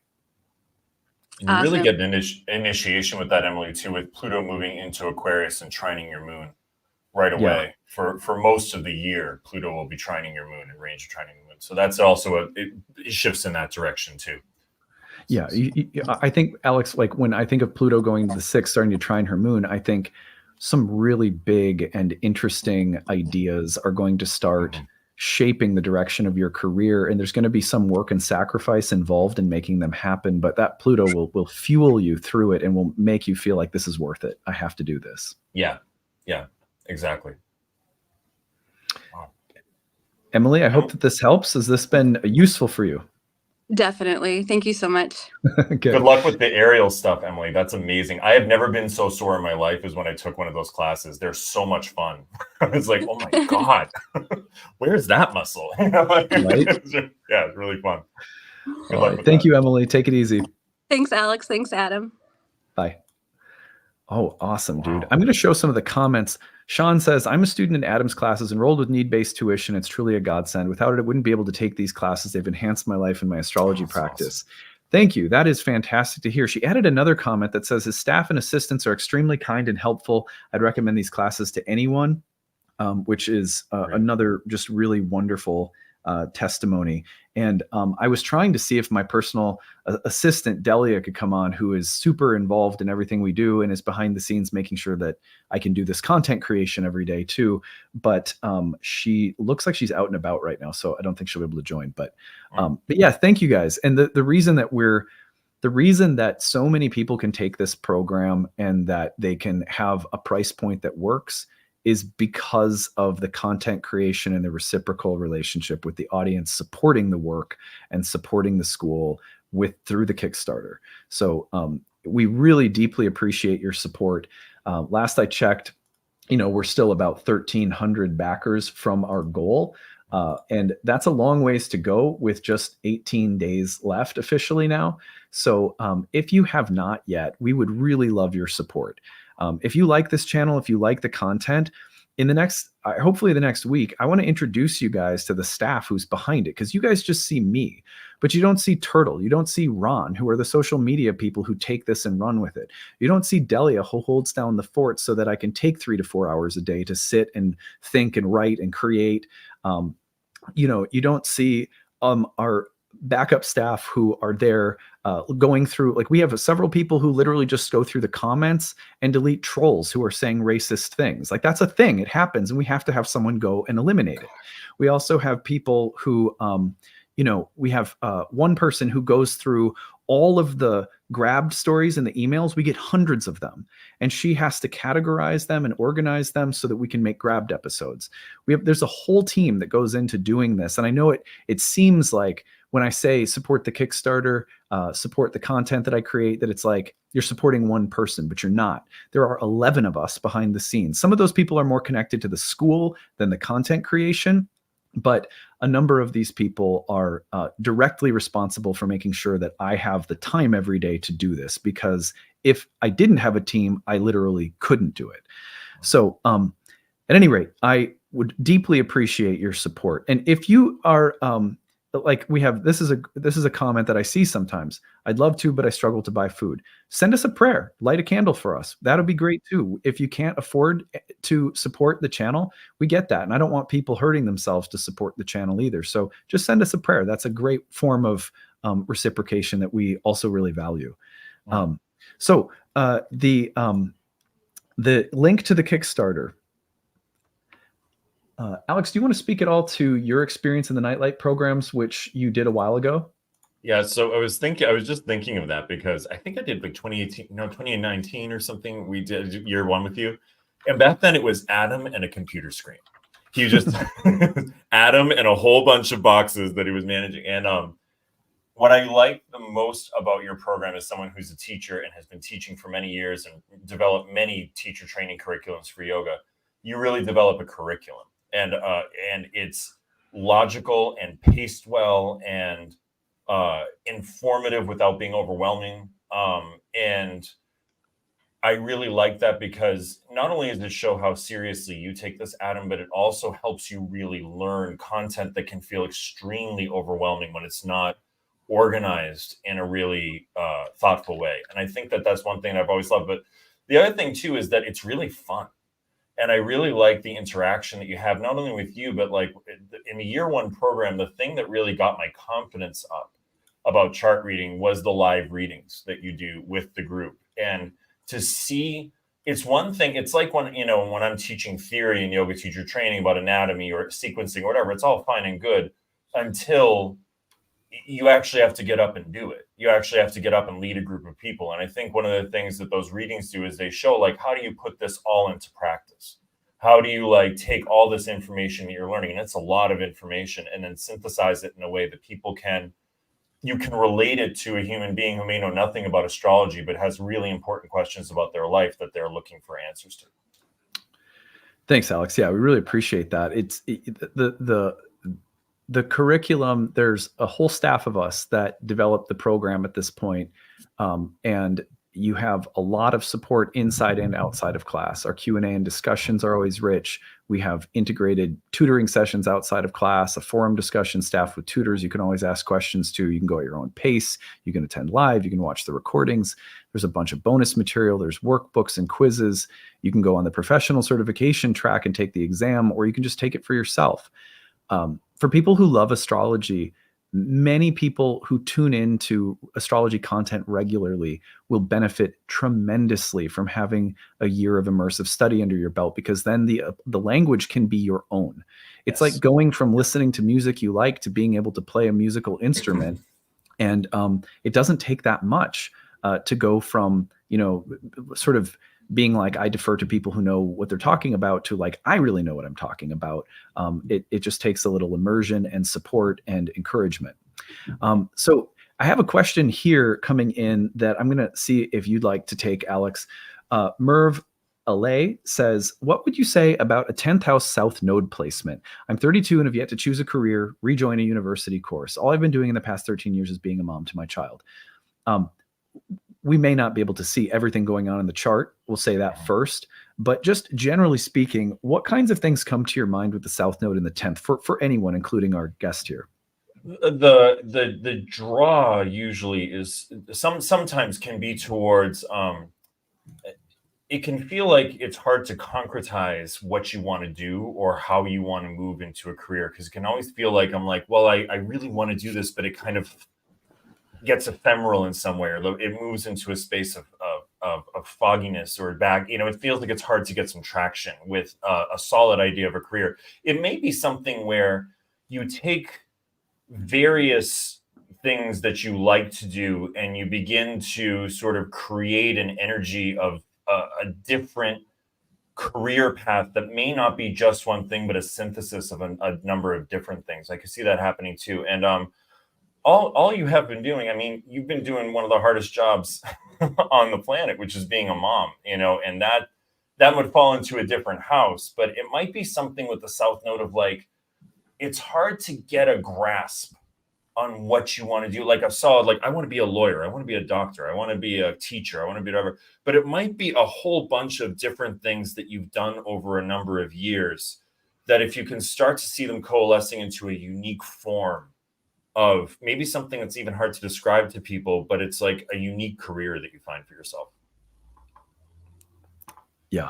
The thing that comes to my mind about the South Node is in the 10th house is that the South Node in Indian astrology leads us away from the world.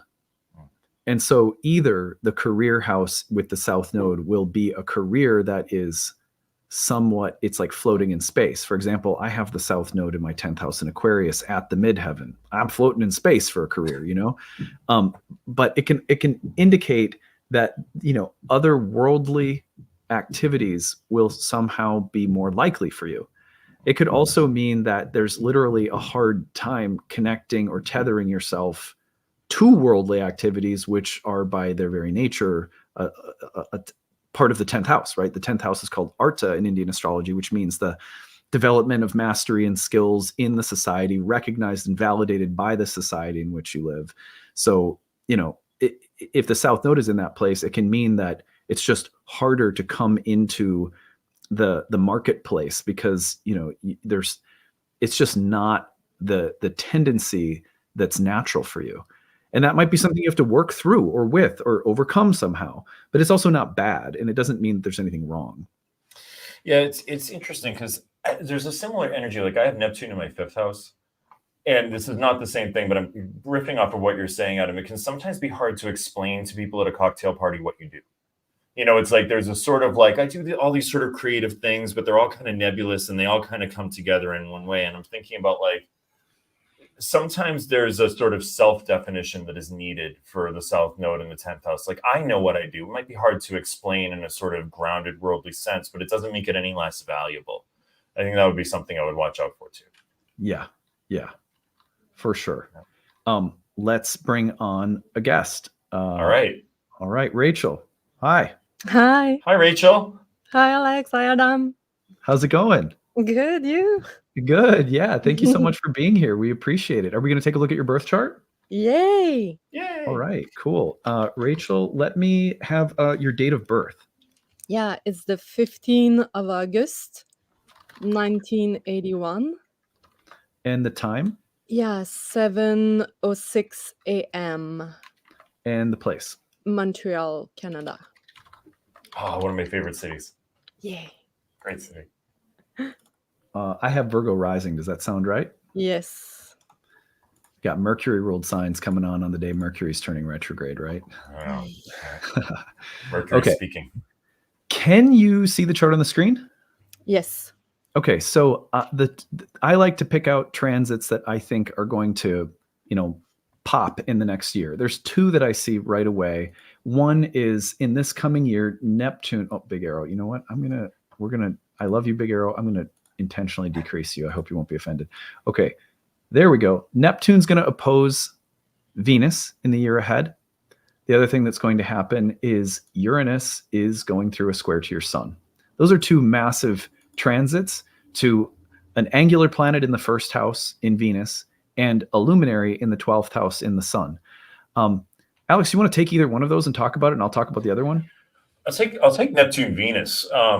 I think that's actually a really nice transit from Neptune and Pisces to Venus and Virgo. There's a little bit of Neptune helps Venus and Virgo go with the flow a little bit more. Venus and Virgo can feel like it has to be the best little Venus in the whole world. I have to do it right. I have to get it right. That's a Virgo trait, in general. I have 3 planets in Virgo, so I'm speaking from a little bit of experience here. But what I found with Neptune opposing those planets over the last 12 years or so has been Neptune helps them soften up a little bit.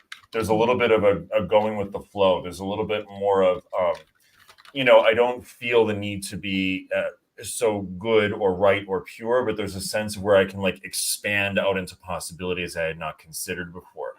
And I think it's also a very romantic aspect. Neptune and Venus together tends to have almost a mythological romance to it. Like there's a seeing things with this like beautiful sheen, especially romance, like kind of seeing it with the sheen and just being mindful there of like, I'm also, and Venus and Virgo usually can see us seeing the reality as well as the sort of the romantic halo that can kind of develop around it as well. But I actually really like this transit a lot for you. I think it has a very expansive quality to it in a lot of ways.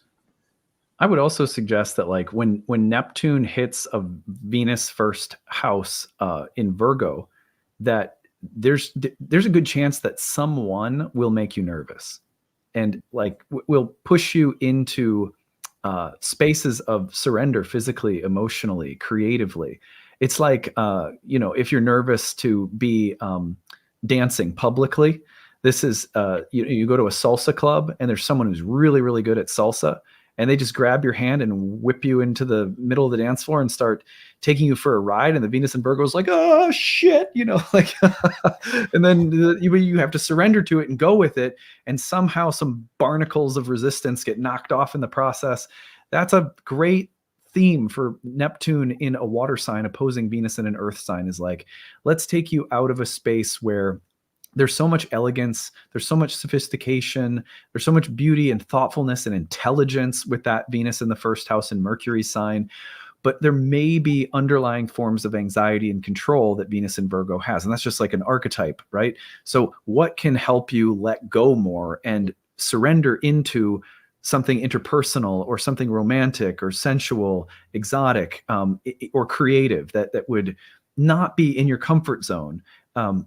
And then also what boundaries are worth holding on to? Like where are my maybe too much control. But then Neptune will also show you that, sometimes there's a little like process of compensation that has to happen. Oh, I've surrendered and I've gone on a wild ride in a one-night stand and it was fun, but when the same person tries to get me into a relationship, I'm like, it was fun for a night. I don't know if there's enough like substance here to go into something beyond that.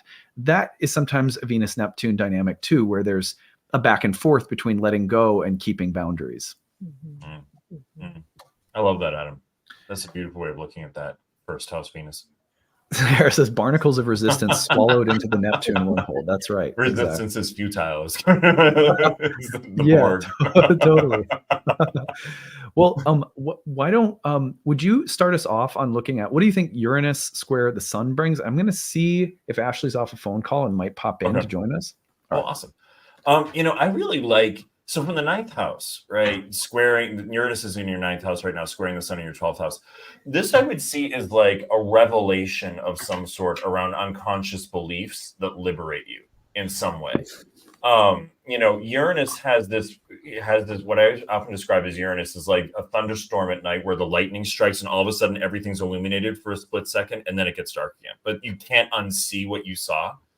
And I think like when the 12th house, one of the great gifts that this can bring is it can be like all of a sudden, oh, I realize this is why I do what I do in this regard, or why this pattern perpetuates, or why I seem to wind up in a similar situation over and over. Uranus squaring the Sun in the 12th house, especially the Sun being the ruler of your 12th house, can have a sense of like, whoa, my belief systems denoted by the 9th house, right? The way I order the world, I suddenly have an insight into that allows me to completely shift or change a long-standing pattern that's been under the surface of your conscious mind for a long period of time. I think it's a really awesome transit. It's sometimes uncomfortable when we see that stuff at first, like, ugh. But once it's seen, there's things that can be done over a period of time around them. Yeah. One of the things that comes into my mind is that especially with the Sun and Uranus, because they have so much in common. If you think about one of the things that the ancient astrologers said about the Sun is that it was the planetary symbol of the A-Day or the Archai, which are like the eternal ideas in the mind of God.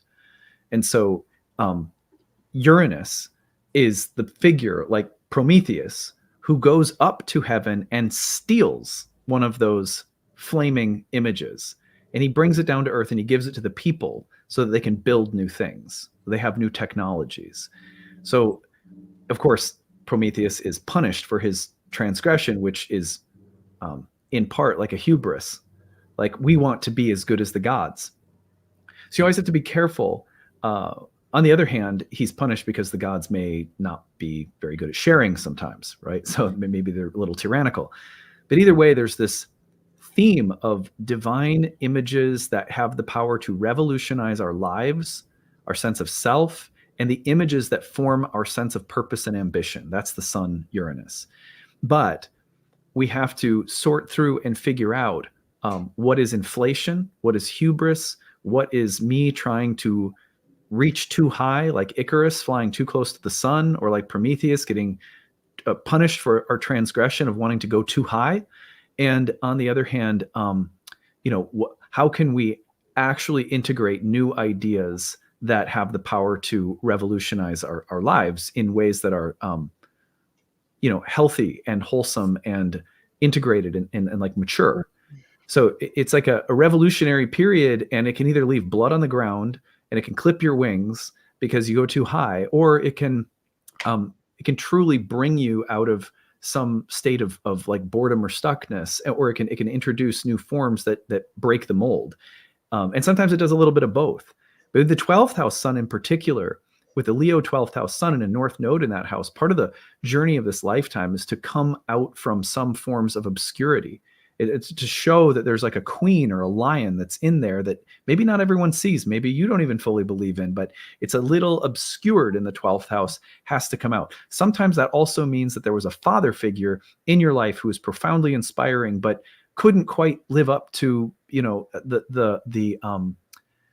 couldn't quite live up to the image he projected, failed or fell short in some way.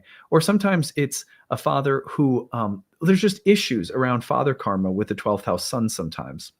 What father was that's hard to live up to, what father couldn't live up to, what father provided, what he failed at providing, will be also intimately involved in what we're trying to bring forth from ourselves and how easy it is or isn't to do so. So you think of all of those things getting activated as a part of the psychological and karmic background of the Uranus transit as well. And the fact that both are happening, Neptune, Venus, Uranus, Sun, that's really interesting, because to me, it would also suggest that something about love and relationships is going to be pinging off from new ideas about who you are or what you're capable of.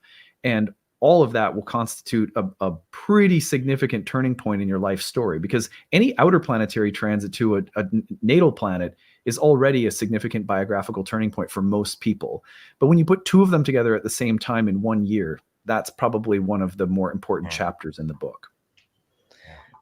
Wow, that's amazing. That's a lot. Lots of material. Yeah. Yeah. You came in for a power wash. We just Yeah. do it really quick. Knock some barnacles off. No, I'm just Yeah, kidding. it resonates so much. And it feels very supportive and helpful. And yeah, and I was just going to say about the 12th house and sun, the absence of a father in my case. So like no really father figure to support me in that way. So yeah.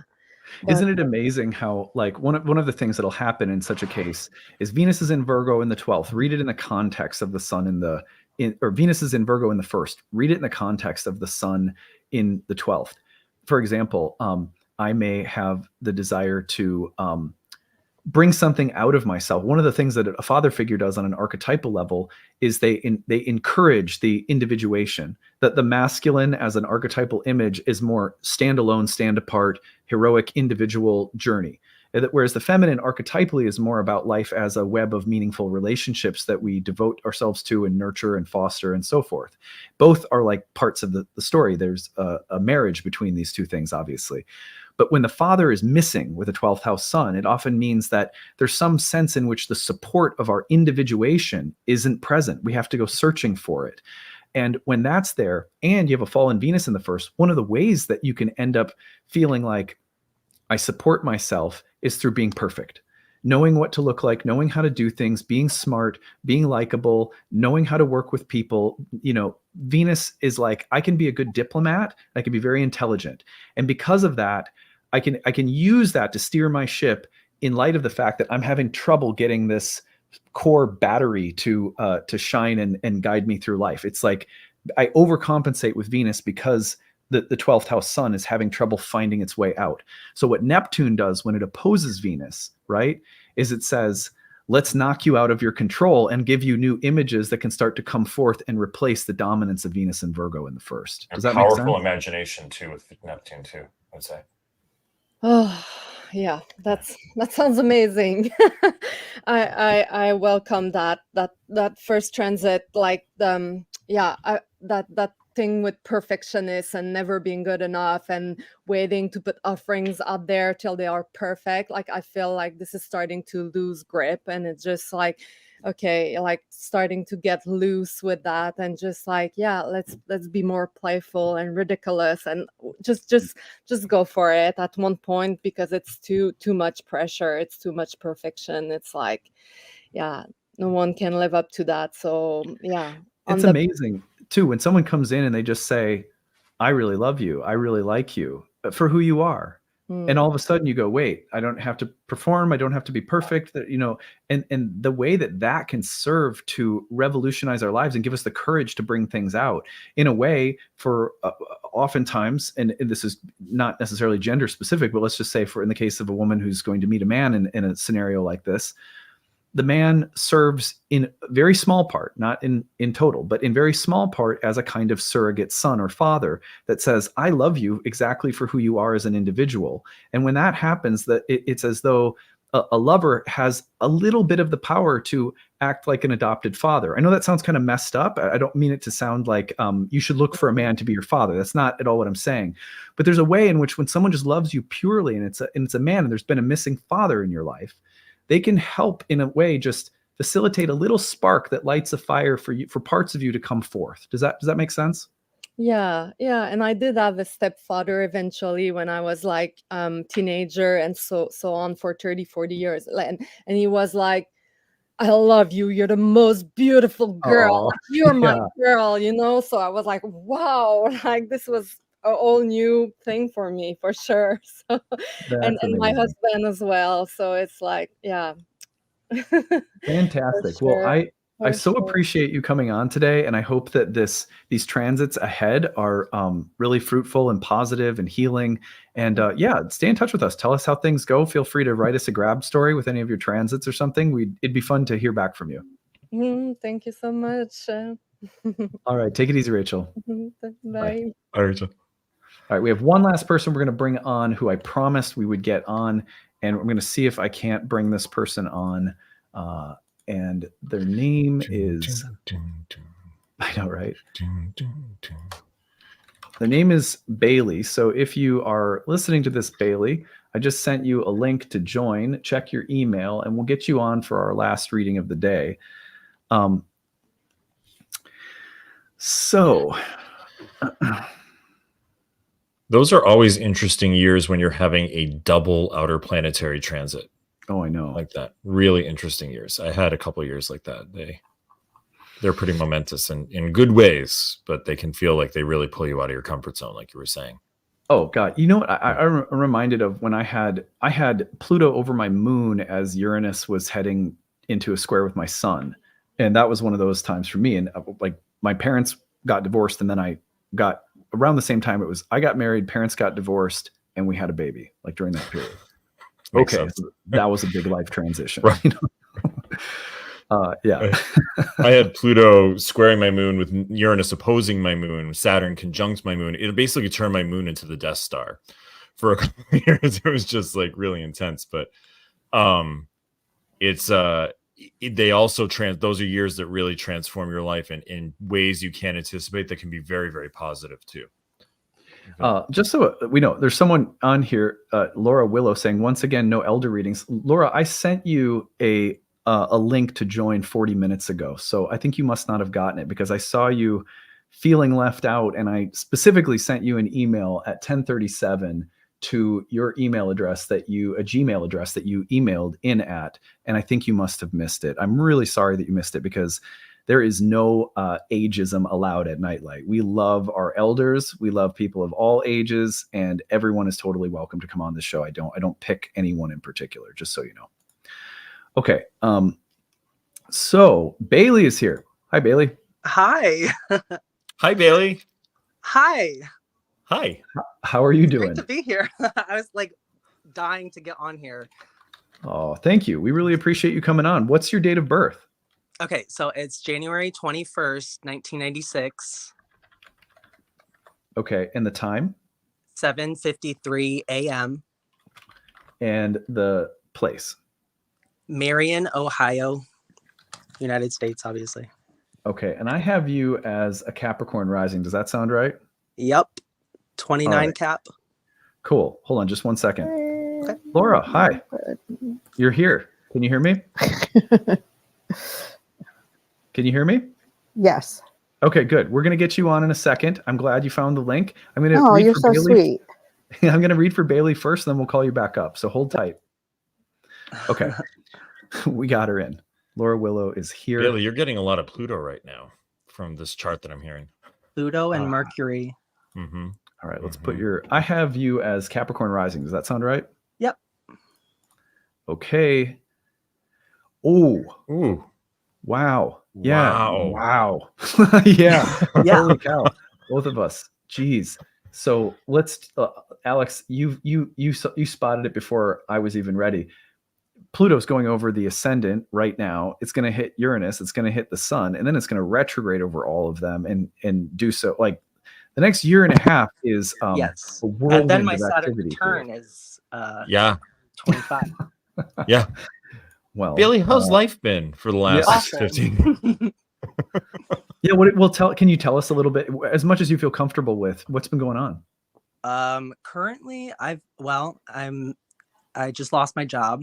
I've lost 2 jobs in this last year. So I've had a lot of money issues. But it's also, it feels deeper than that. It feels like I'm not sure what exactly I'm supposed to be doing. I still live with my parents. I'm 27 years old. I really am trying to work my way to becoming fully independent, but it's hard. I have mental health issues. I also have fibromyalgia. So I have like energy level issues and fatigue. So it's difficult. I'm not sure where life is taking me at this point. Right.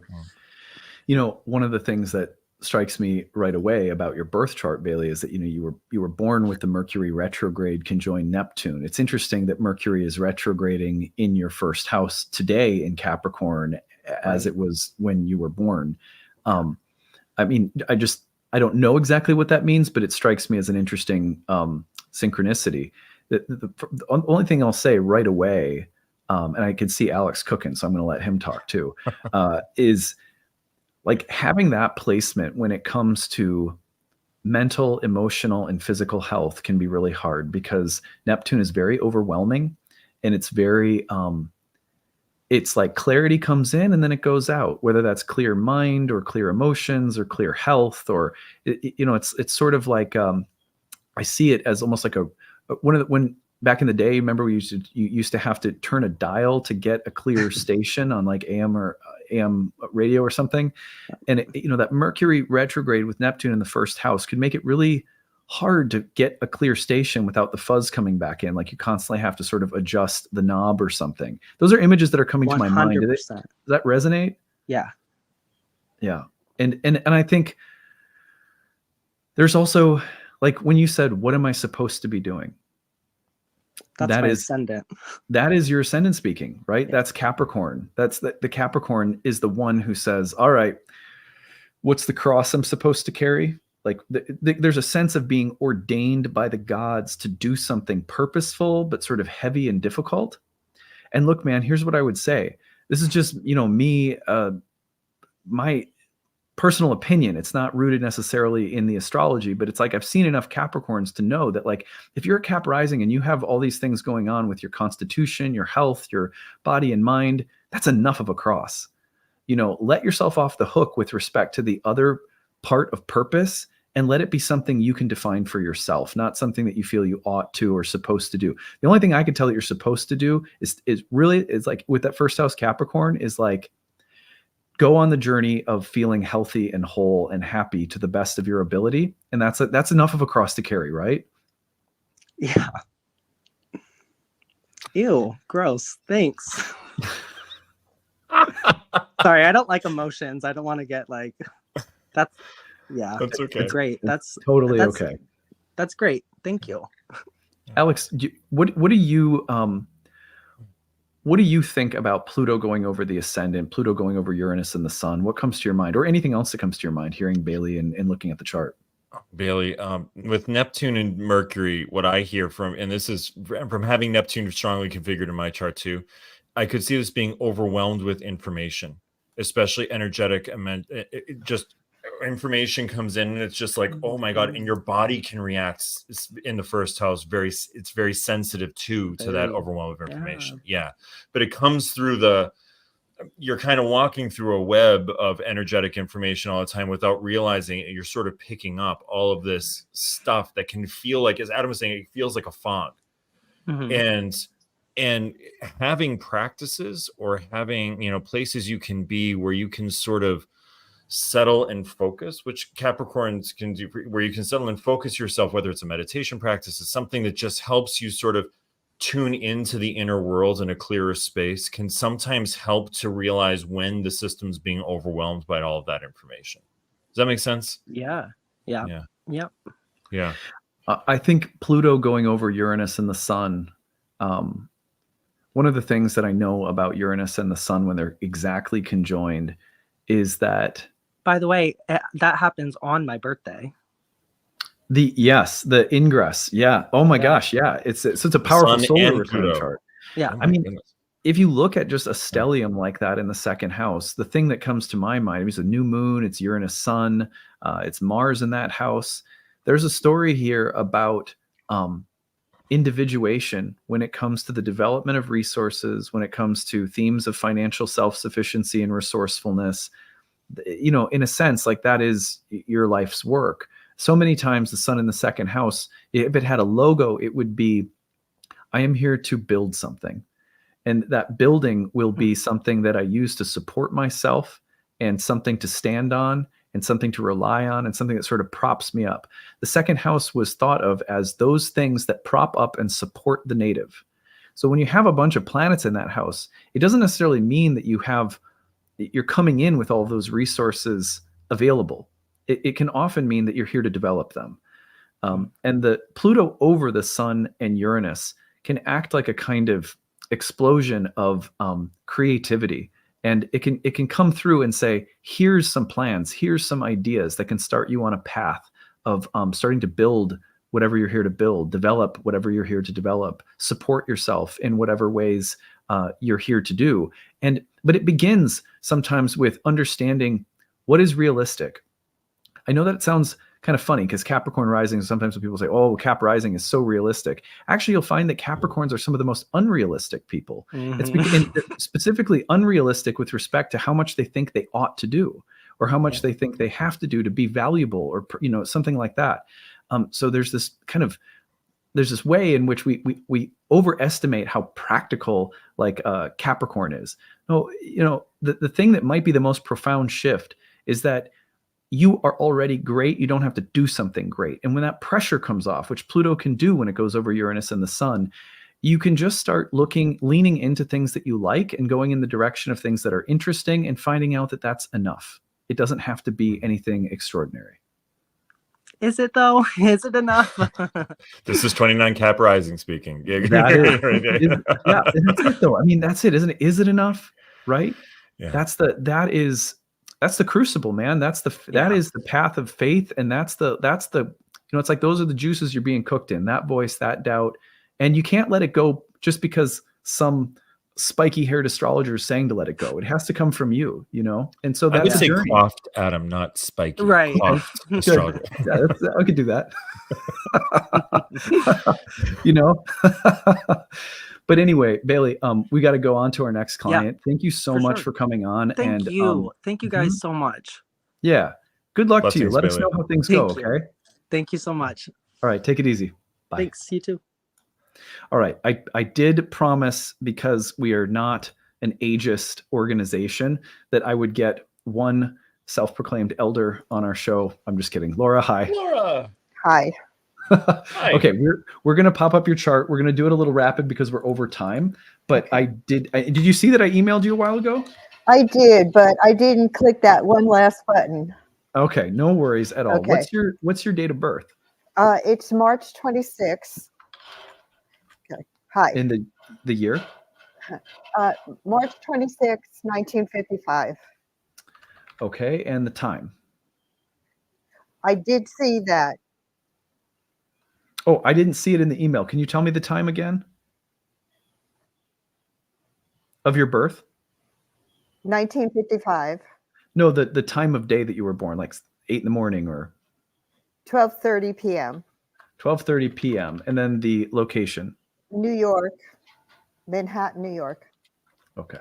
Okay. 12:30 right. p.m. Okay, got it. Yep. So I see you as Cancer rising. Does that sound right? That's right. All right. I'm going to put your chart up on the screen. You're going to be our last one for the day here. Okay. So can you see the chart on the screen? No. Let's see. Should pop up. Alex, can you see it? Yeah, I got it. Okay, good. Can you see it, Laura? Yes. Okay, fantastic. So this is, by the way, I saw the funny look on your face. This is a whole sign house representation of your chart, which is what Hellenistic astrologers use. So if it looks a little funny, that's probably why you might be used to looking at it. And if I could just interrupt to give you a plug, I've been an astrologer. Yes, I have been an astrologer for years, and Yes. Sorry, keep going. Are you there, Laura? Are you there? Yes. Okay. You were saying that you've been an astrologer for years. Yes, I had to get off the other channel. So I have been, and I just want to say I've studied modern astrology for years and years. I just started your class. I can't recommend it enough. It's just awesome. You'll learn things that you'll take things inside that you never, ever thought you could have. Thank you. That's fantastic. Yeah. Thank you so much. That's great. Yeah. And I think we might have a little bit of a delay, so I'm apologizing if I am speaking over you at any point. Okay. Well, one of the things. Well, Alex, does anything stand out to you? I should let you lead this time. It's I didn't mean that to sound as ominous as it came out. One thing I notice is, maybe just because I'm seeing Pluto everywhere today, but Pluto just moving off your ascendant descendant axis. Yeah. Pluto is starting to move into Aquarius, is sitting right on that 28th degree of Capricorn right now, soon to move on to the 29th degree. That would strike me as something, because it's in the 7th house, that there's some deeper, more intense karma around relationships that's been coming up that is now this is not technical astrology, by the way, Laura, this is just my intuitive read of this, translating to a personal self-understanding that's changed in some way from seeing the deeper and more hidden recesses of the psyche. That is completing now, but has been a journey. That would have begun back in 2021, 2022, really to kick into place. But moving across and above the horizon too, the Pluto now begins to take a more active and more visible role in life, which can actually bring a lot of power and a lot of resources into life as well. So it's just something I noticed right off the gate of noticing Pluto's transit there. You notice also that in the year ahead, the Jupiter-Uranus conjunction in April is happening almost exactly on Mars, which is your 10th house ruler of your sun, ruler of the midheaven, ruler of Saturn. It's in an opposition with Saturn. And so that Jupiter-Uranus conjunction is activating a very powerful planet in your chart and a very powerful opposition in Mars opposite Saturn. Mars opposite Saturn people, the great revolution is sometimes in recognizing that there doesn't need to be as much pressure as there has been placed on oneself. And maybe that's something that comes through extricating yourself from people or places where there's just too much pressure. Or sometimes it's like, well, I put pressure on myself unnecessarily or something like that. So sometimes like the loosening of a Mars-Saturn opposition will happen because something like Uranus or Jupiter hits it and says, hey, could things be lighter? Could there be an easier way to carry some things in my life? And it could be any area of your life. But I wonder about that as a positive shift in April. And then beyond that, I look at Uranus squaring Venus. Venus is the ruler of your 4th house and 11th house. So I think again about friends, community, relationships, going through some kind of reboot or more dramatic changes around relationships, friendships, community, and simultaneously maybe something to do with home and family. Venus, for example, could rule women in the family, sisters in the family, ruling the 4th house. And in the 8th, it could also represent something to do with home, family, and finances, or property and finances, or even something to do with a spouse's income or living going through some kind of change. Sometimes you'll see that when like a spouse retires, or sometimes you'll see that when there's a refinancing of a house or selling of a property or something.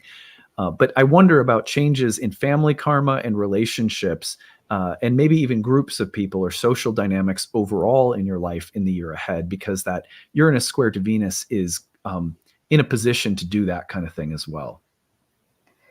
That would be welcome.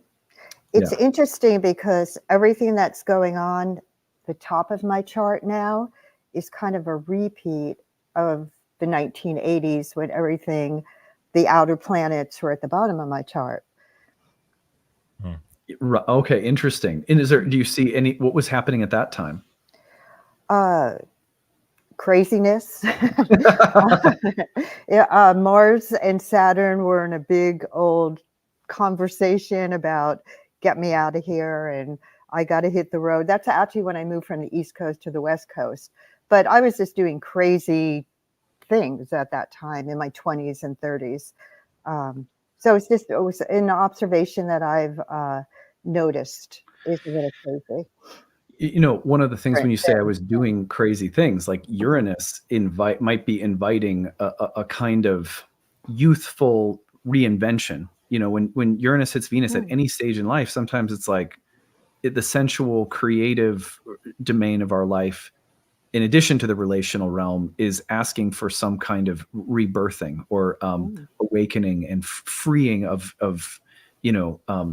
energy. So I would think of that as a pretty exciting transit in the year ahead. And I also love Jupiter Uranus on the Mars Saturn opposition as maybe loosening the pressure that somehow you feel or have maybe even put on yourself at times. That's nice. That's Jupiter Uranus. I carry that from my birth chart, but in a different sign, obviously. Yeah. Let's see. So you have the Jupiter Uranus in Cancer in your first house, right? So so the reiteration of that contact is, that would be even more important from that standpoint, I would think, right? And in a sextile to it, that conjunction will happen, I think, pretty much in a sextile to those two planets. Yeah. Which is nice to have too. Yeah. Laura, thank you so much for joining us. We so appreciate it. I hope that we were able to give you a few nuggets and make sure that we include the elder generation. Someone left a really nice comment at some point ago, and it said something like, you're an elder inside and out. And I thought that was really sweet. Oh, that's sweet. Thanks. And thanks for having me on. Yeah. And definitely support this channel. I can't say it enough. Oh, thank you, Laura. Yeah. We deeply appreciate you. Take it easy. Okay. Bye-bye. Bye-bye. Alex, I think we got to get off because we need to go and record our, is it Virgo? Yeah, we're doing Virgo. 2024 Virgo horoscope, which is available through the Kickstarter. Alex and I have made approximately 45 to 1 hour long videos for all 12 rising signs for 2024, looking at all of your biggest transits of the year. And when you support the Kickstarter, you can pick one of those up. You can pick which sign you want. So if you're an Aries rising or you like your Aries sun sign horoscope, you can say, hey, I'm going to support the Kickstarter. And in return, we send you a video that Alex and I made, 45 minutes to an hour, breaking down all the major transits of the year, your horoscope for 2024. And we do it for all 12 signs. When we get off right now, we're about to go record Virgo. So if you haven't yet, please head over to the Kickstarter and consider supporting us. We're now at... We've actually raised a couple $1,000s during this session, which is awesome. And we deeply, deeply appreciate that because, like I said, we still have around 1,300 backers to go by New Year's. And that's a long ways. We're a little behind. I'm just trying to be honest. I want to sound like desperate because I really am. I accept my fate. Like whatever the Kickstarter generates is what the gods think that we can work with. And that's what we'll work with. But I would love it if we could pick up the pace and meet our goal this year. That means we need a lot more support. The link to the Kickstarter, whoops, that's the StreamYard post. So use that, and you could have joined live. Let me use this one. Here's the link to the Kickstarter. You can also find it if you go to the website, nightlightastrology.com. You'll find the 2024 Kickstarter. Why does it keep doing that one? Hold on just a second. Here we go. All right. There we go.